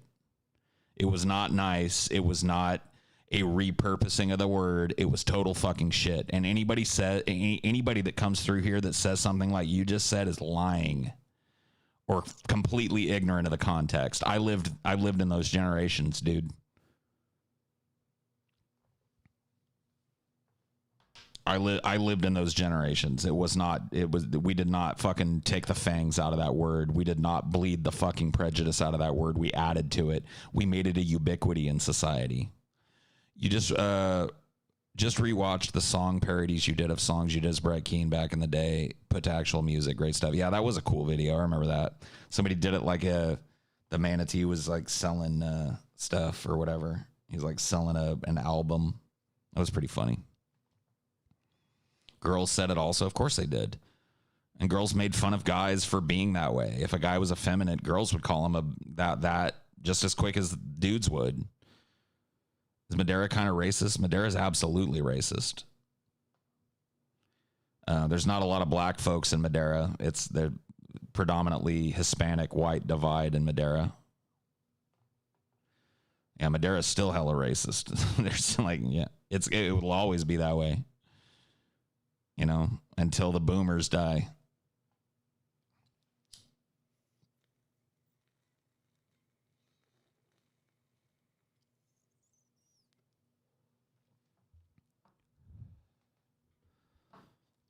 What got you into Jude Law in the first place? AI. Gigolo Joe, what do you know? I was like, holy fuck. Excuse me. Pardon me while I fap for a second.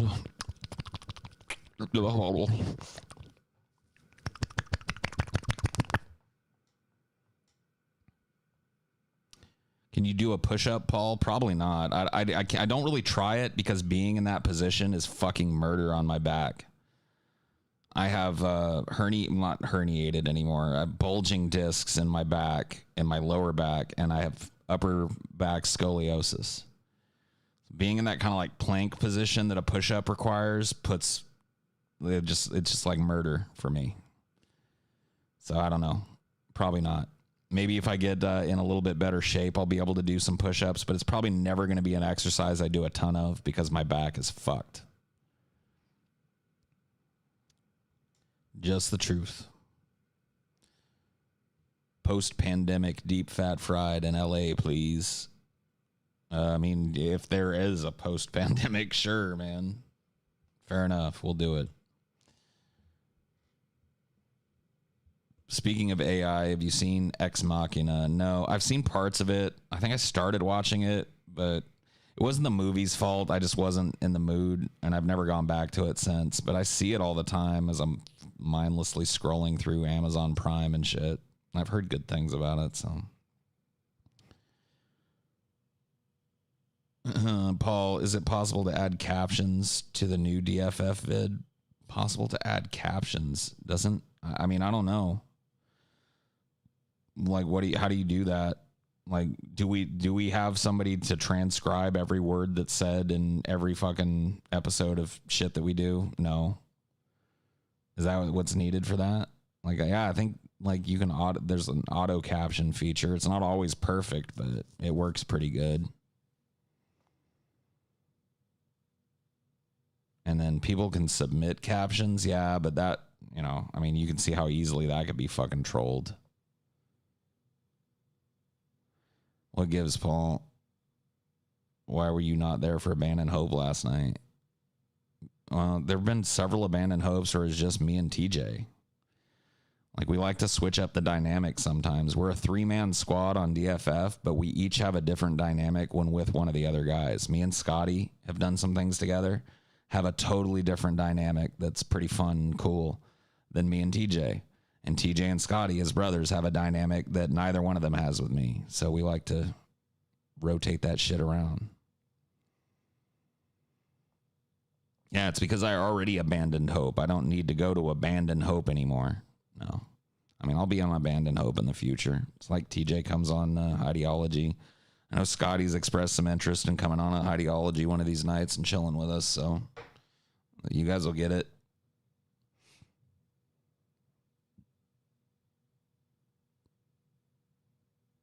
Holy smokes, you're still going. Oh my God, somebody ban him. It's like an hour and a half, dude. You know, people stream games for like 14 hours a day, right? I've just been chilling for an hour and a half. It's like 90 minutes. Somebody time him out. Time that fucking piece of shit out.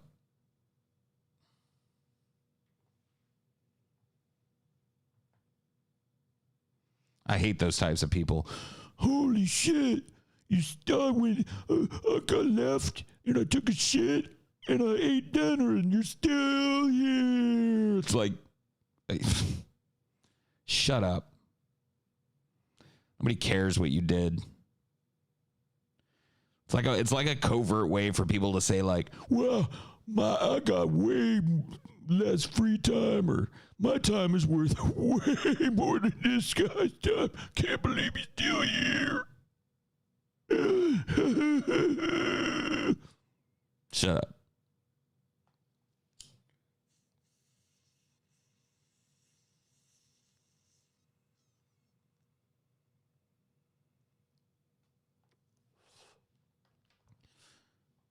I'll let them limp back to the masses. It works both ways. Yeah, I guess so. Excuse me. Oh my God, you're still streaming. Meanwhile, they spend 18 hours a day watching a screen, but screw someone streaming for 90 minutes, right? I know. How unheard of for a dude to sit down and do a 90-minute stream. How fucking completely unheard of, man. In this day and age, in 2020, a 90-minute stream? Are you fucking insane, dude? Oh, my God. Yeah, I just got back from doing my girlfriend and working my third job, and you're still streaming?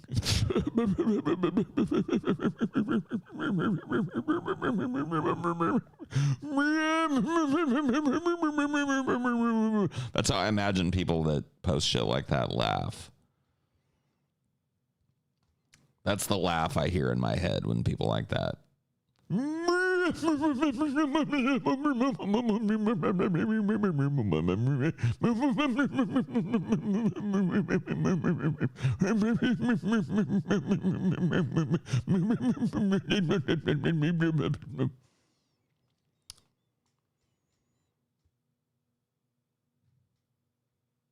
Or drop acid with Post Malone. Yeah, they're like, who wouldn't?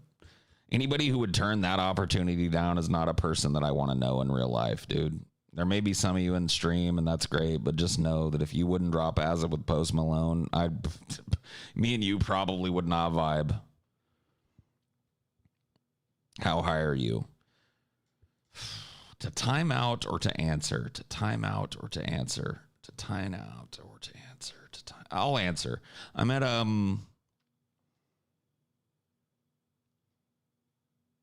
6.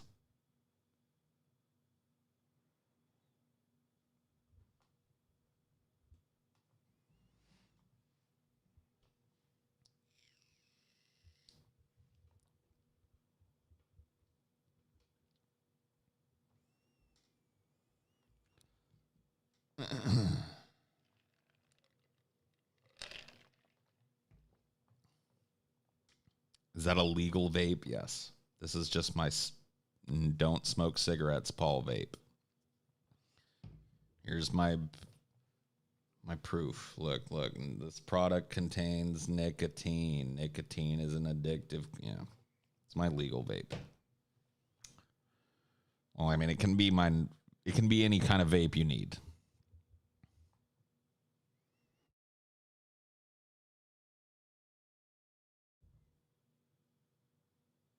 My mama called, seen you on TV, son. I love me some Posty, dude. Like, it's just such chill music to me. I like a lot of his beats. You know, I'm very defensive of Post Malone. TJ likes to call him Moist Calzone to try and trigger me, but TJ can't trigger me. He can't trigger me with that shit.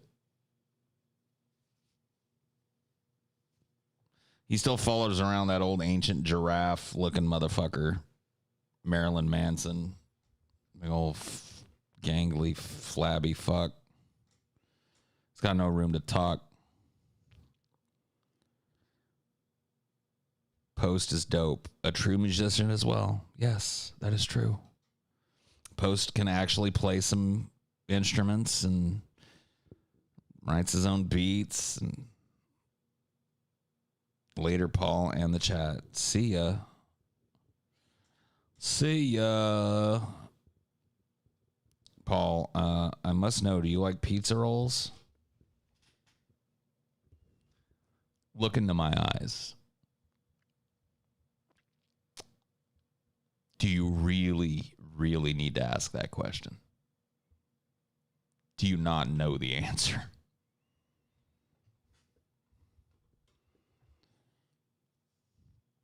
Come on.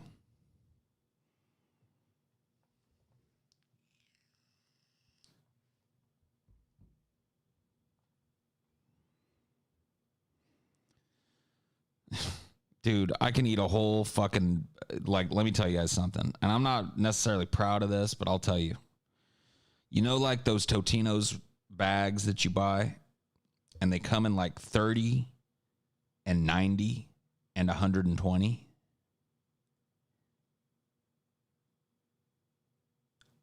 I've eaten 120 bag in 2 sittings in one day.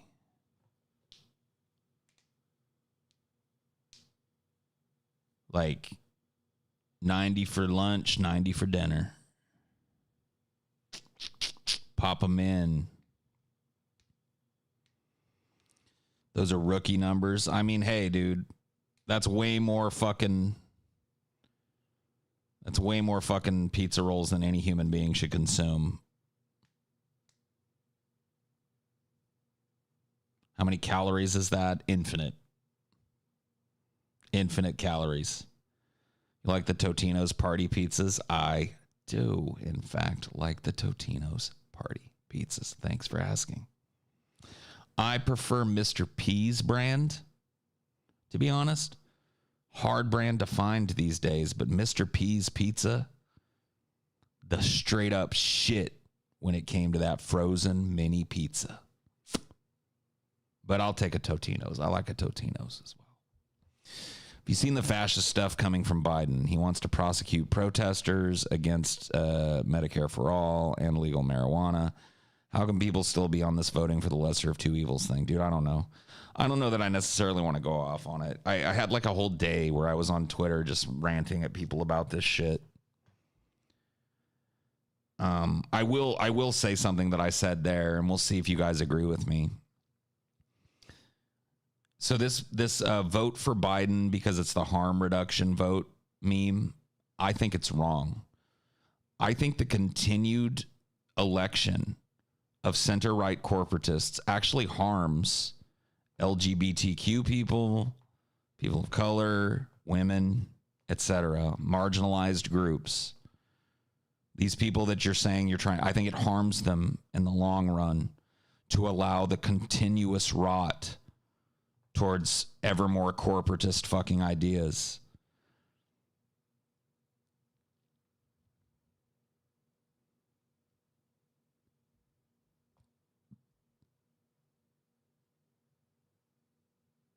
So that's my fucking take on it. That's why, that's the heart of my protest vote. I do not believe that Obama made things better for people of fucking color on the whole.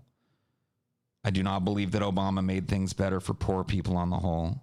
I don't think that Obama made things better for disabled people on the whole. I don't think that Obama made things better for fucking gay or lesbian people on the whole.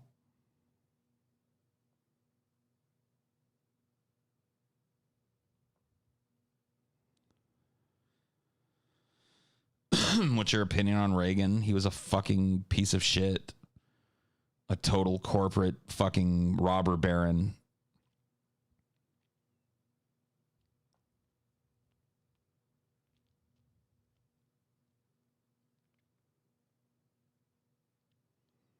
Our only choices in life are paper or plastic. Yeah. Doing nothing won't get us anywhere. But see, I don't do nothing.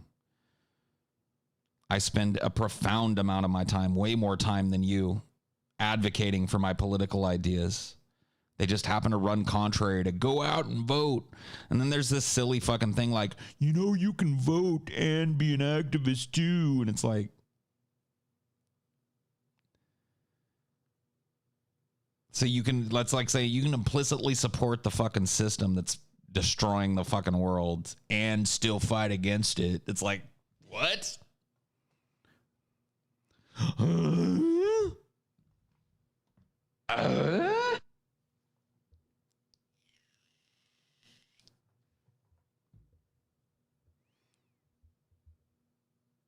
The only real solution is bloodshed, but we all got to eat and have a roof over our head.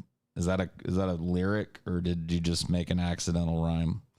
Paul, my dad, a liberal, argued that voting should be legally mandatory. I tried to argue that mandatory voting would just create a backlash that would be counterproductive. What else should I say?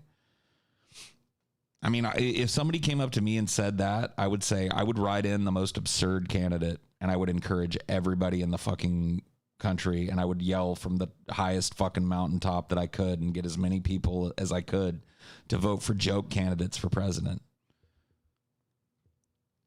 Write in joke candidates. Fuck this mandatory voting shit. You're gonna fucking mandatorily make me vote for this fucking stupid left-right binary? Fuck you. Eat a fat dick.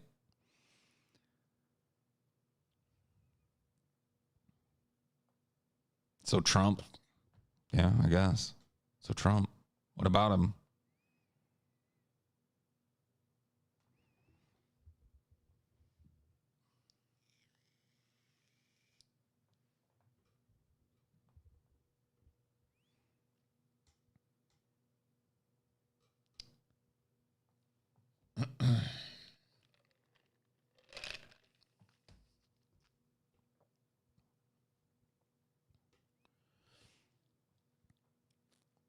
I genuinely believe a possibility that Bernie was threatened to not publicly run. I mean, I don't know, dude. At this point, it's just conjecture and shit, and it's totally speculatory. But yeah, I wouldn't put it past the DNC. They've scuttled his campaign now 2 fucking election cycles in a row, and people still haven't fucking learned that the way that you get the DNC to stop doing that is not to vote for their fucking watered down corporatist candidate. Can you imagine like these like Biden or bust, or not Biden or bust, but like these riding with Biden harm reductionists saying the same shit about Hillary Clinton? I mean, the same amount of credibility I lend to the argument at this point. Hillary Clinton would have been a fucking disaster for this country. Maybe not a Trump level disaster, but at this point, aren't we just fucking, like, aren't we just measuring potholes on the battlefield at this point? I was having it out with this group of people on Twitter about this, and somebody was like, yeah, you know, it comes down to like, let's just say hypothetically, Trump will kill 100 people in his next 4 years, and Biden will kill 60. Objectively, that's better. And I'd be like, huh. Well, I bet the families and friends and children and grandchildren of those 60 people wouldn't agree with you, huh? Well, yeah, probably not, but I'm just like, fuck off. The fuck out of here with this sophistry. 3rd grade level shit. And I hate this fucking bully Biden shit. It's like, what a dumb fucking, like, that's so brain dead to me. In my world, this bully Biden shit is so fucking brain dead. You don't coronate the king and bully him. You don't give somebody the seat of absolute power on this planet, arguably,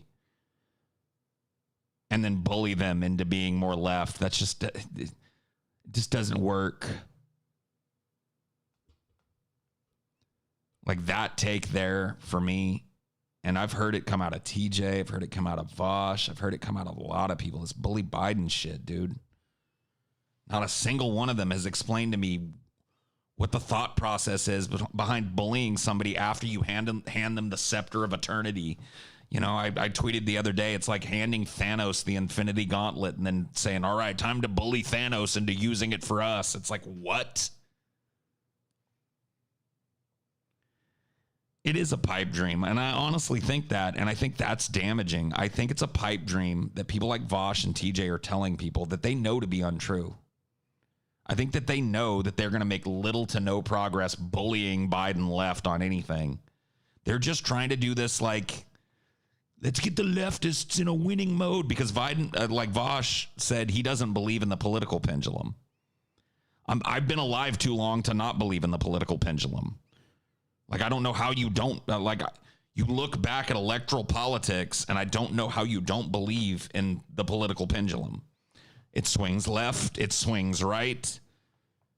And it's like, if Biden wins now, that could be a detriment 4 years from now. Because if he sucks shit, spoiler alert, he's gonna, the Republicans could fucking unseat him, just like he's supposedly going to do to Trump. How does that advance leftism? How does this weak lapdog corporatist advance a real leftist fucking agenda? He doesn't. Anybody says that he does is a fucking liar. So why are we voting for him?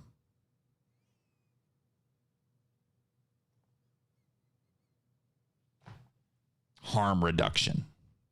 I wonder how the people in Flint, Michigan felt about people that voted for Obama for harm reduction, as he stood in front of them drinking a glass of fucking water and telling them it's okay as their kids got lead poisoning.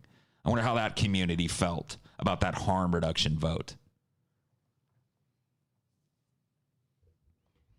I wonder how the people in fucking downtown South Central Los Angeles felt about that harm reduction Clinton vote when he sent in the National Guard and had them firing live ammunition at people.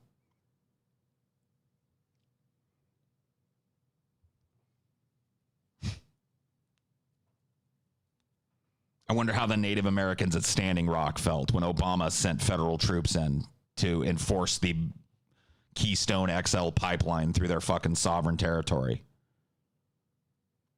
I wonder how they felt about that harm reduction Obama vote, but nobody wants to talk about that. They want to perpetuate that system. Fuck that.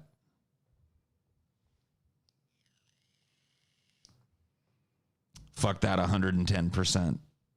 I won't do it. I refuse. I stand in opposition.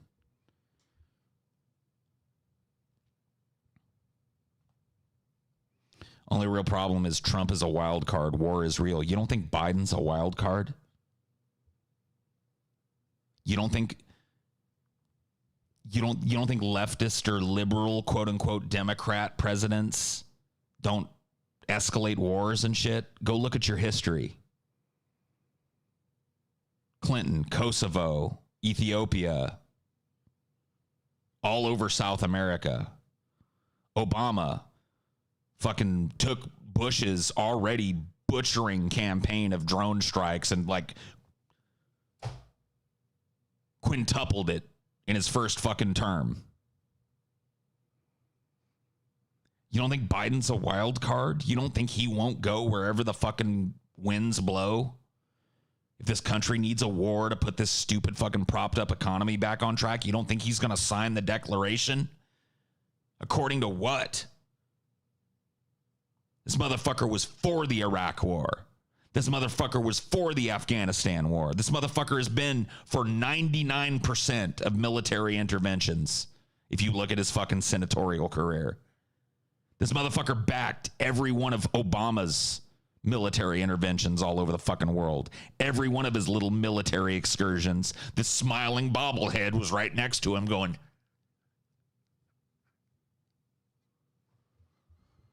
where's your evidence that Biden isn't a wild card?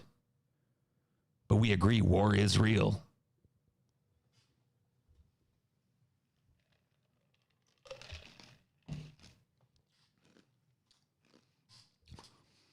LBJ in Vietnam. Vietnam started on President Kennedy's watch. Riddle me that, Batman. Well, it didn't start on his watch. I think it started on his predecessor's watch, but he escalated it. The golden boy himself. Get out of here with this whole fucking Democrats don't do war bullshit.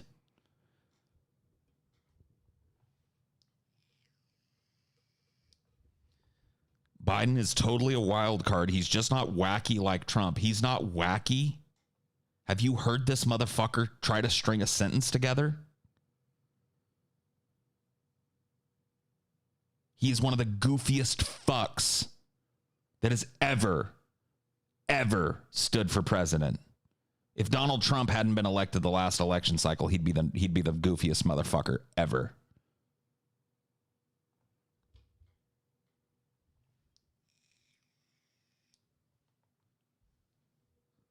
And Ross Perot ran.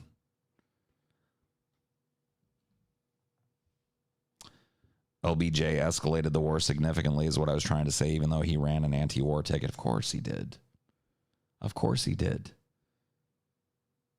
Because at the end of the day, he knew who paid the bills. This system is about grinding people to dust in other countries and profiting on it. The system is about exploiting people who are on the margins of our society, who need our help the most. The system is about enriching the few and exploiting the masses. And I will not continue to vote for corporatist lapdog pieces of fucking shit bent on ruining this planet for future generations that might come along behind me. That will not be my legacy. I refuse. And that is an emotional argument, and you can dismiss it. But I just refuse. I take a stand. I will not sign my name underneath that system. It's exploitative. It's destructive. It murders families. It murders children. It deprives people all over this world of the basic things that human beings need. I will not participate in that system any more than I have to just subsist. And if I could fucking pack my bags right now and just move to a foreign country, you bet your fucking ass I would. That is a view that's changed with me. 10 years ago, I said I'd never leave this country. I'd leave skid marks now, motherfucker.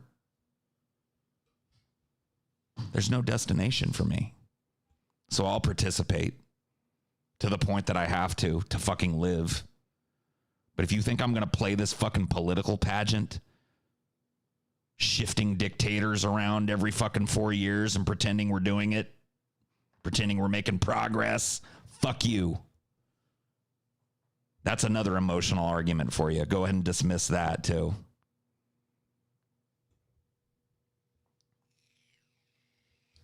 I can't come to Sweden, dude. I cannot. There's just no fucking way I could immigrate to Sweden. Like, most of these fucking places have incredibly strict rules for immigration. I do not meet those fucking criteria, dude. I'm not an MD. I'm not a professional of any type. They're going to look at my body of work, which is basically shitting on my own government, and go like, what does this person bring to our country? Not, like, discord, foul mouth. There's nowhere for me to go, dude. There's nowhere to run from this anyway. Like, me moving would just be a little, lateral move somewhere else for a little while. This whole, the shit is coming down globally. So there's no refuge for this in the end. Honestly, I don't know how people square the whole harm reduction thing with participating in the system that destroys people. I don't know, man. It's like they're all like, I remember Vosh talking about how he's all about the calculus of utilitarianism and shit. And it's like, well, why are the people that are killed by the capitalist system here in the United States and globally not factored in if there's a harm reduction vote? What about the people? What about the third world people and the indigenous people that'll die under Biden and the continued exploitative nature of our corporations? They're not factored into this. Or maybe you think that more of them will die under fucking Trump. You think Biden's gonna be any less exploitative of the third world than Trump is?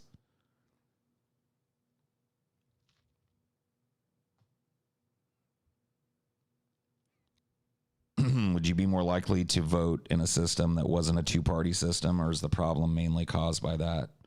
I think the problem is very centralized around the two-party lie. This dynamic that is developed where it's just like I said earlier, just swapping out dictators every 48 years, and it's all just, everybody knows this type of shit too. And it's like common knowledge that even amongst like people that are real politically active and into it, like if you talk to them one-on-one, they'll admit like campaign promises are bullshit. And why wouldn't they? Why wouldn't they admit that? Because they are. So it's just like, what are we doing? Look at how much fucking mental energy is wasted shilling for a fucking creep like Biden that could be used fucking, I don't know, pooling our resources and thinking of something better. Getting out there with the rhetoric that needs to happen so that people understand that there's another way. Like, we don't have to continue forward like this. We could stop. We could pump the brakes on this if we wanted to. There's more of us than there is them. Like, look at all the energy that could be focused towards that. That's focused towards making this like, oh yeah, Biden's a total fucking piece of shit, but cut it with me. I'm done hearing it from people. I'm done discussing it.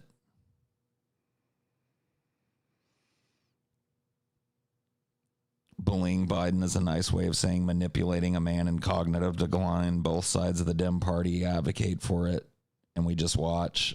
I mean, I'm really not. My sympathy fucking cup runneth a little low for Joe Biden and his dementia. Like, of course, I feel bad for him just on a basic human level, but he's a piece of fucking corporate shit. So let him be exploited. That's all he's good for. That's all he's been good for over his political career. So fuck him. Let him go down being used like a little dementia puppet for the DNC.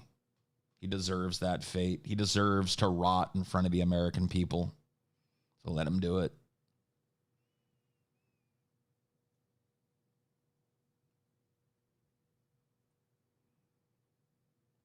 Presidents don't really do anything in America. They're just virtue signal for their party. That's absolutely untrue.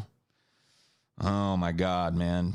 That is just an ignorant statement that I have absolutely no idea where to begin unpacking. The powers of the presidency have expanded over the last 40 years immensely. Presidents have the power to declare war, effectively circumventing Congress. They have the power to sign extremely fucking powerful, enforceable signing statements.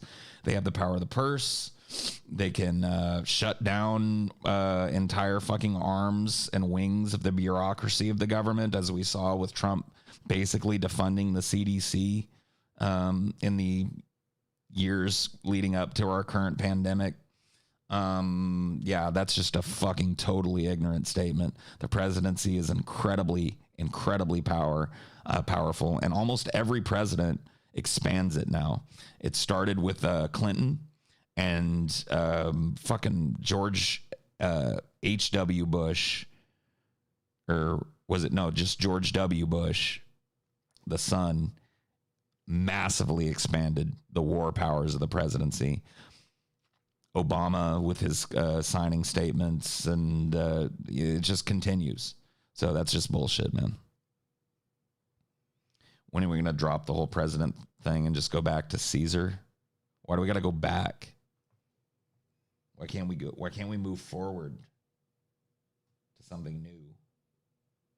Are you adverse to that idea?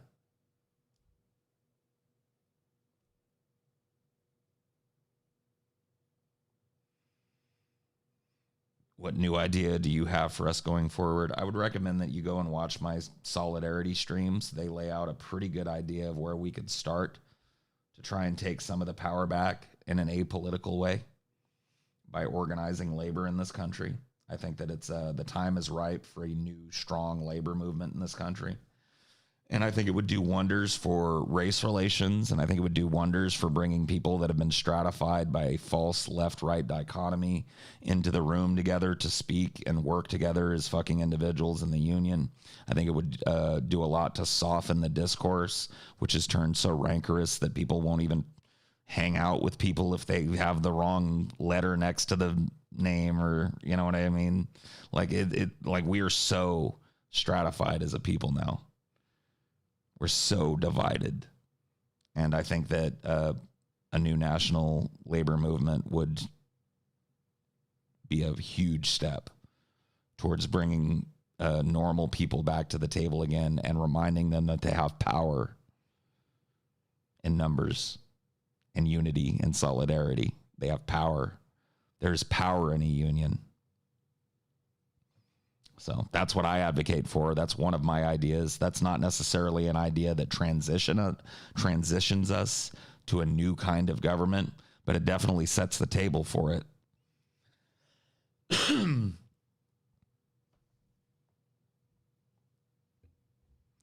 When I was younger, I was taught America was the greatest country on this earth. Now I realize what an embarrassment this country is. The sad fact of the matter is it's true. America still may be the greatest country on this earth. And that makes our current state ever sadder. Now, I think that the time that America could credibly continue to claim to be the greatest fucking country on the planet is diminishing. But it very well may be true that America may be the greatest goddamn motherfucking place on the planet, which makes it all the fucking sadder.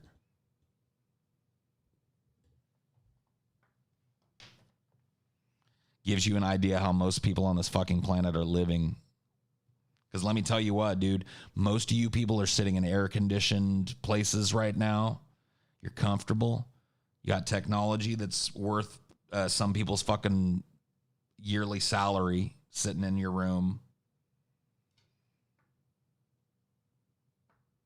Yeah. I think a lot of us, myself included, are blind to just how fucked up life is for most people on this fucking planet. And that's the cost of our fucking lifestyle, by the way. That's the end result. The decimation of the third world and the raping of its natural resources away from the people who rightfully own it.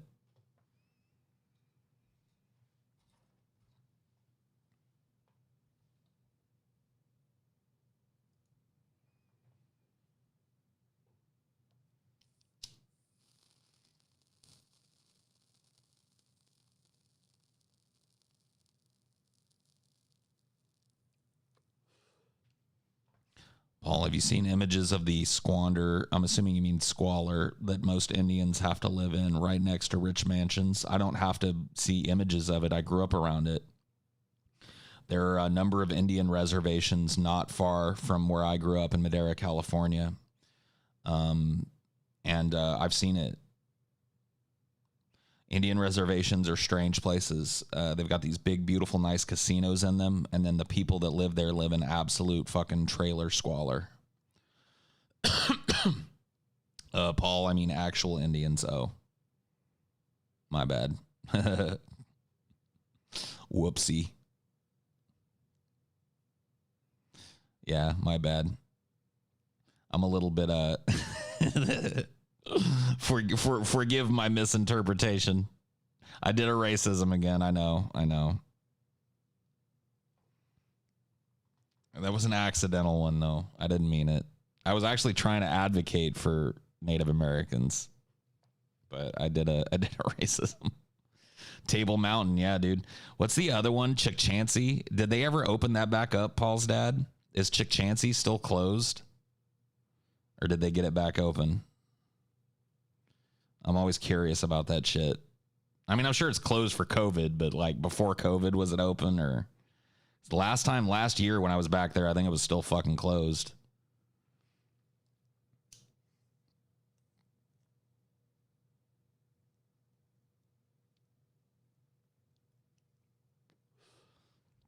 Okay, yeah. So Chick Chansey reopened.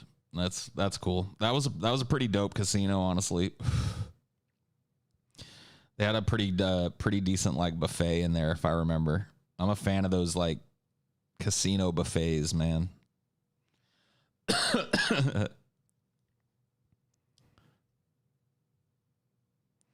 Man, sometimes your stream really tickle my inner doomer and bum me out. I'm sorry about that, man. Look, guys. Honestly, and this is I'm all kayfabe aside, dude. If I bum you out, I'm sorry. It is really not my intention. There's enough bum out shit in the world. There's enough bummers in the world. You know what I mean? And I really don't want to be another one. So, for that, I apologize. For those of you out there that listen to this and you get more dread in your heart or you get more anxiety or whatever, that's not my intention. I'm just trying to be honest, man. That's it. I'm trying to be honest about what I think about things, and I'm trying to be honest about how I see things. And, a lot of times that shit does not line up with sunshine and roses and lollipops. And, I try and make these streams lighthearted a lot of times because I just don't want to overwhelm you guys with this shit. I saw a bridge collapse with a train on it today. It was unbelievable. Really? Where? Where do you live? Look it up. See if there's like a news story about it. Do you think any art should be censored? An anime I loved recently was censored off tons of sites purely for its content, and it got me worried. I don't know, dude. I'm not going to get into the anime talk. I don't know enough about fucking anime to know whether or not some of it should be censored or not. I don't fucking care, dude. I don't know. I don't want to get in the anime talk with you. I don't know enough. I don't watch enough. I don't know what kind of shit is out there. Well, I do know that there's some animes that go way beyond the fucking pale, and it's like, all right. I mean, like censored, maybe not, but hard to access probably should be. I don't know. Like I said, I don't want to get in the fucking discussion, dude. It's just too sticky, too gross. Tired of anime, man. I lived a lot of time immersed in the anime, and I'm just like, no. Ugh. I don't want it no more. Had enough anime.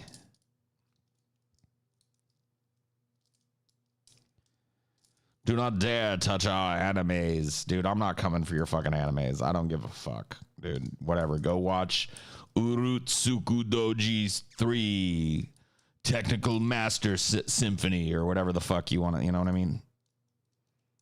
I don't care. Do whatever you want to do, dude. I got other shit on my mind other than what you're watching. Boomer Paul always hating on our Chinese cartoons. I just don't get them.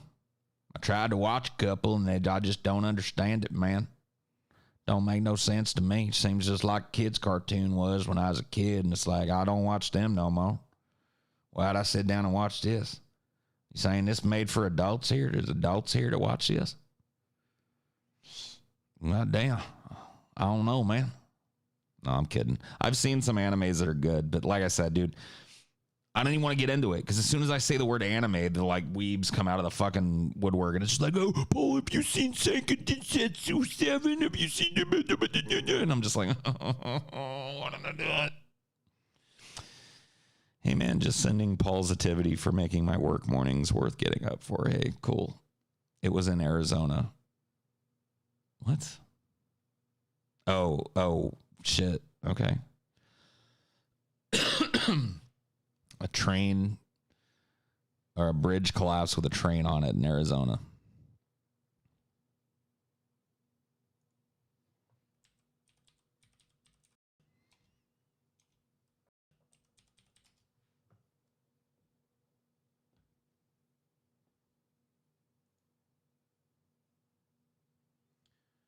Oh, shit, dude. It happened in Tempe? Crazy. Well, we know Tempe Town Lake freight train derailment. Early morning exercisers and commuters near Tempe Town Lake were stunned to see a massive fire and thick smoke billowing from a rail bridge that had been a fixture in the city for more than 100 years. Calls to 911 poured in shortly after 6 a.m. Wednesday, and the Salt River Union Pacific Bridge turned into a fiery disaster scene. Damn. What happened? Bridge collapsed just feet from Tempe Beach Park. Fuck.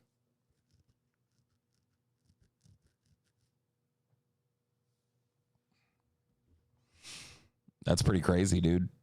What was the train carrying? It was made up of 95 cars. Debris was seen falling into the water during the fire, but no cars ended up in the lake. 3 tank cars were ground under the bridge, or on the ground under the bridge. Damn. 2 of the cars contained cyclohexanone, a colorless industrial chemical that is used as a solvent and in metal degreasing. That sounds like something you want in your water. A 3rd car contained a rubber material. Those cars weren't in the fire. Okay, so I guess they managed to not release that shit. Yikes. Well,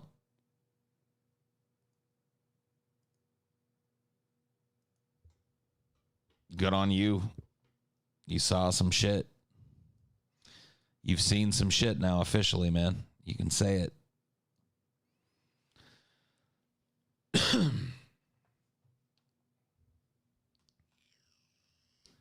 Said there was a leak later in the article. Oof, did it? Let me see. Still got it here.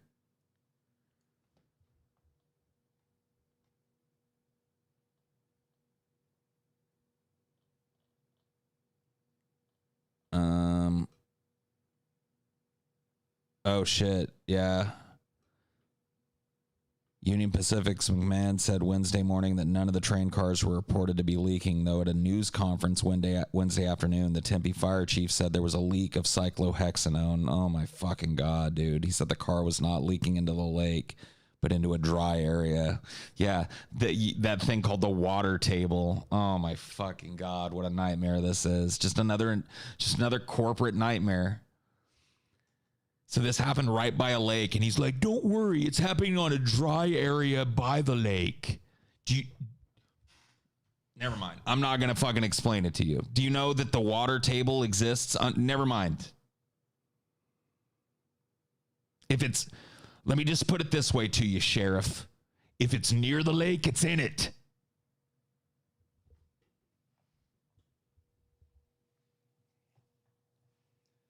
So now Tempe, Arizona has a nice lake in the center of town filled with cyclohexanone that the fucking government looks like they're covering up. Oh, don't worry, it's on a dry area next to the lake. It's in the lake, dipshit. It's another one of these fucking corporate nightmare scenarios that we're all living through now. Just another thing that'll be swept under the rug.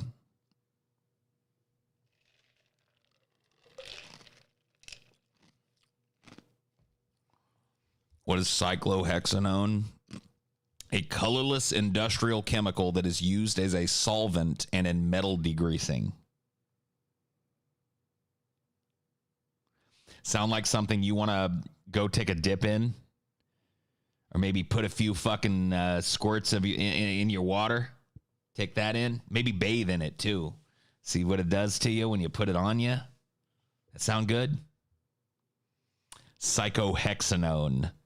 Cyclohexanone. They'll get a slap on a wrist fine. They may not even get a fine for this.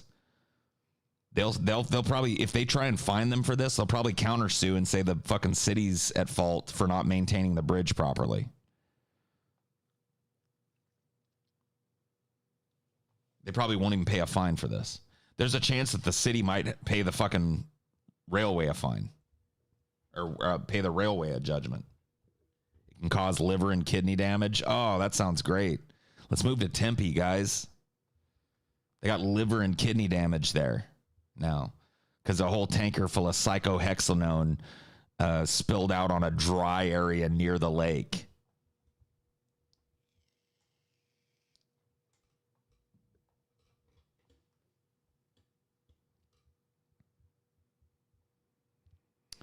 Good old Cyclo. Give me another refreshing sip of that cyclohexanone. Oh man, it burns the inside so good. Just that way that it, like your whole body just recoils away from it as it goes down. Oh man, here come the pains. Oh man, that's some good cyclohexanone.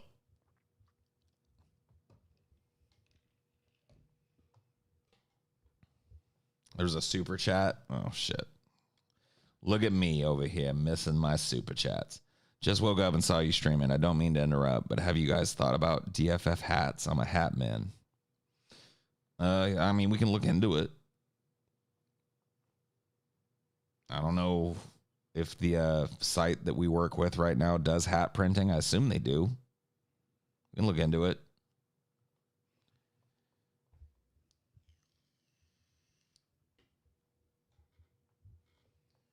Burning your body, that's a feature. Yeah, those are calories you're feeling burning as that cyclohexanone water goes down. And all this pish posh about liver damage and stuff is just liberal propaganda. Here's a weird Jamaican voodoo priestess lady that happens to be a PhD to tell you that cyclohexanone is actually good for you. She's standing on the steps of the Capitol building right now. Let's go to her live. That actually happened, by the way, the other day. Just with COVID and hydroxychloroquine. And also apparently a demon semen, which whatever, you know what I mean? God damn it. Good old demon semen.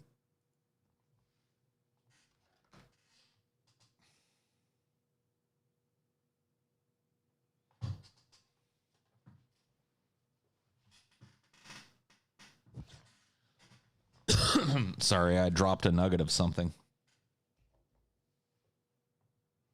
I had to use my phone camera to retrieve a nugget of something from the carpet. I apologize. Just matter, you know? It's a piece of matter.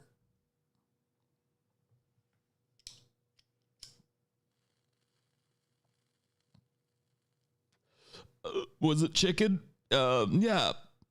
That's what it was. It was chicken.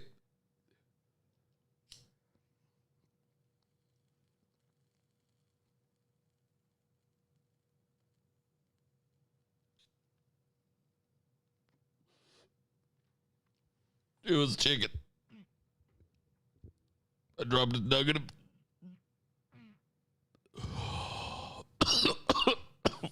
Oh, God. I dropped a nugget of chicken on the carpet. I'm sorry, what were we talking about?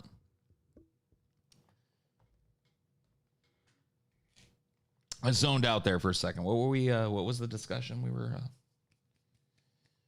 discussing? The world ending? Is it? Oh. Yeah. I mean, you know me, I could talk about that all night long. So if that's where you guys want to keep going, I'm fine with that. But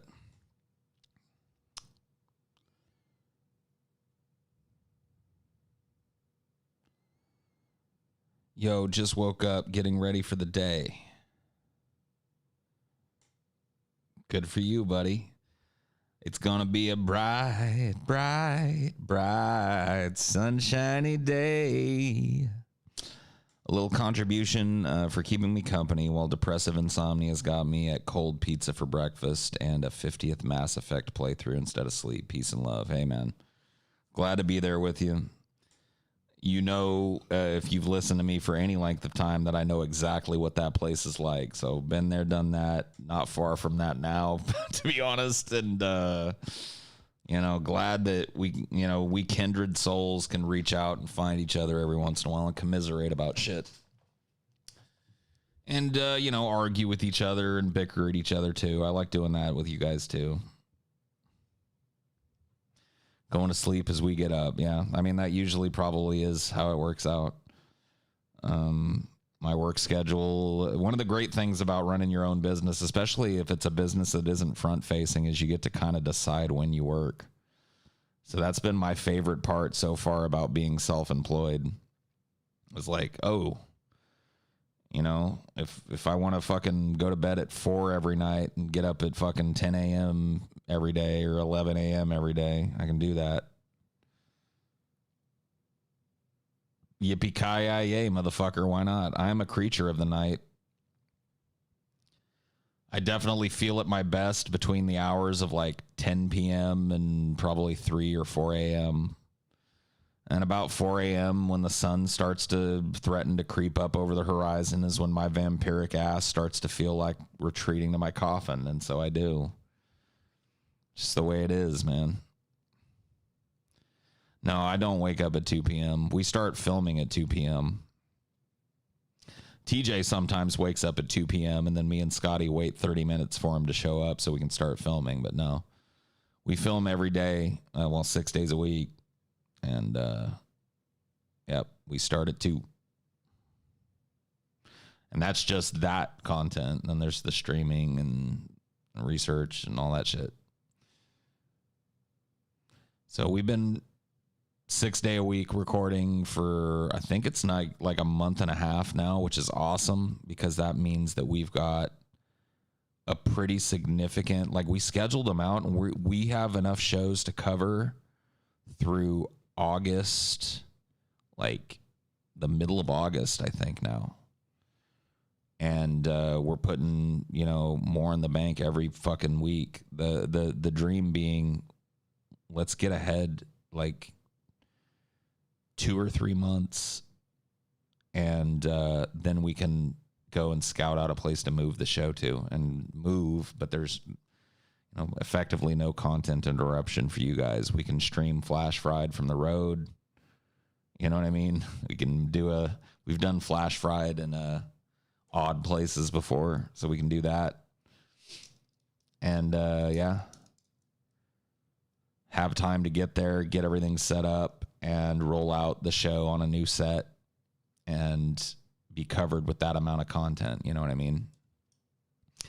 So we've been actually doing it, man. I got to pat all of us on the back because I got to tell you guys, when it comes to like shooting a show that's between an hour and 3 hours long every day and then streaming, you know, I've been going for 2.5 hours every other day at least. And yeah, for like 6, well, I do it 7 days a week. I always stream on my day off.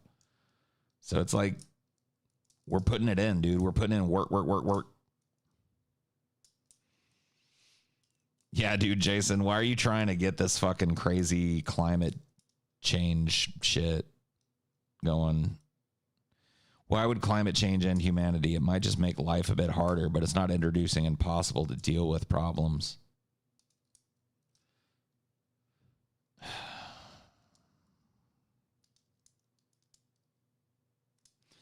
I really don't feel like explaining like 3rd grade level shit to you tonight, Jason. I really don't.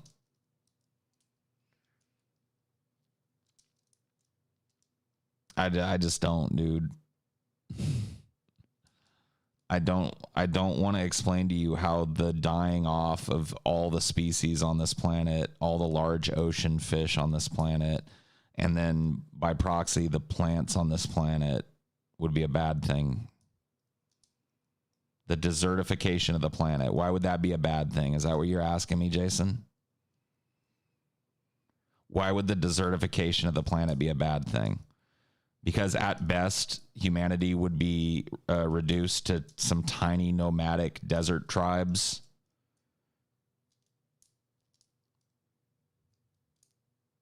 Is that what you need me to tell you, Jason? What a dumb question, Jason. I just took a bite and it tasted like shit. I'm an anarcho-primitivist, so that sounds perfect. Well, you would get along well with my friend Derek Jensen. Why don't you go check out his philosophy, Jason? Because he's way better at like talking philosophy than you. So yeah, go worship at the altar of Derek Jensen for a little while, Jason, and then come back when you've done that. And we'll have a talk about anarcho-primitivism and the actual pros and cons of it, Jason. And the futures that it completely makes obsolete. The futures that it locks. But not until you've worshipped at the altar of Derek Jensen will I have this conversation with you, Jason. He's too verbose for you. Sucks to be you. Wait a minute. You were a fucking acolyte of Jordan Peterson, weren't you? Derek Jensen is too verbose for you? You sat and listened to Jordan Peterson talk about the cyclical male disproportionate feminization theory for like 16 hours, but Derek Jensen is too verbose for you? Okay, bro. Sounds like somebody's never actually checked out a Derek Jensen video and is just trying to pretend he has. I would level a lot of criticisms at Derek Jensen. Too verbose would not be one of them. He's actually a very effective speaker and very effective at simplifying ideas and presenting them in a way that, you know, is easy to digest. So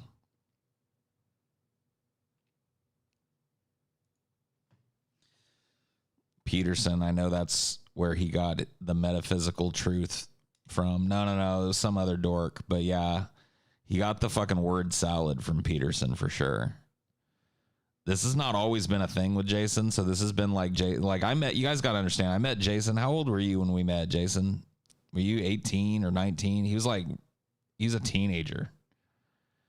And I'm trying to remember how we met.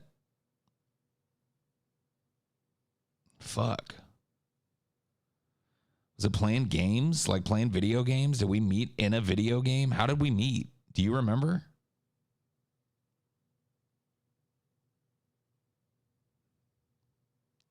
We met through Google Hangouts. Okay, yeah. Well, I remember Dota 2. I was just wondering if like that's okay, yeah. So you would come into like my Google Hangouts and shit when I would throw them back then. And then you were like, hey, Paul, I'll teach you to play Dota 2. And I was really interested in actually learning it because it looked like a fun game. And so we did that and we became friends as you taught me Dota 2. Yeah, that's the lore. That's the deep lore on me and Jason. Now how old are you, Jason? You're 22, 23?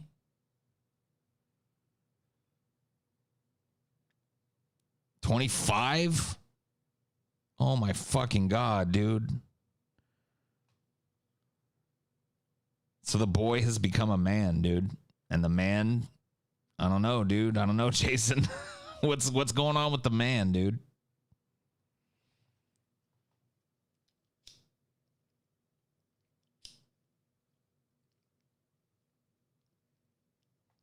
Exploring different ideas. Well, that's healthy. That's a healthy thing. Dude, I'm not going to lie to you and tell you I had all my shit figured out at 25. I didn't. I can respect trying out different shit. Every man's got to walk his own path through the woods, you know what I mean? You got to do that.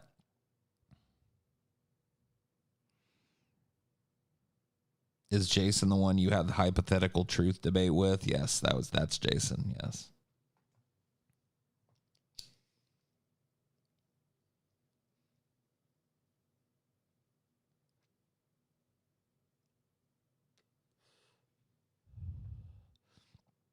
Do I want to chat? Dude, it's too late.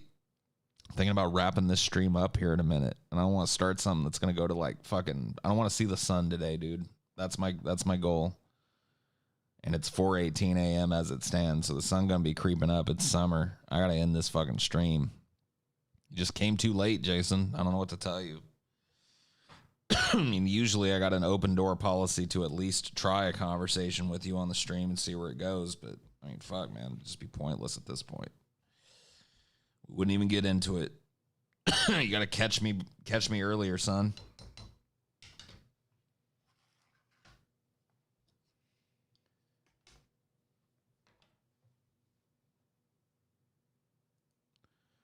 The yellow face burns us. The servants of Sauron have no love of daylight. Yes, we must retreat now to the underground, my army of trolls.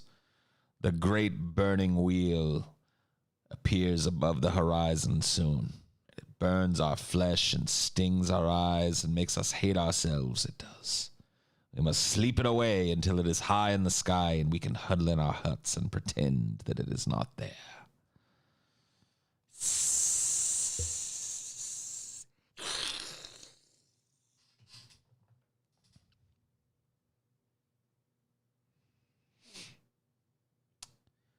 Yeah, it was nice talking to you guys. Weird stream tonight, I guess.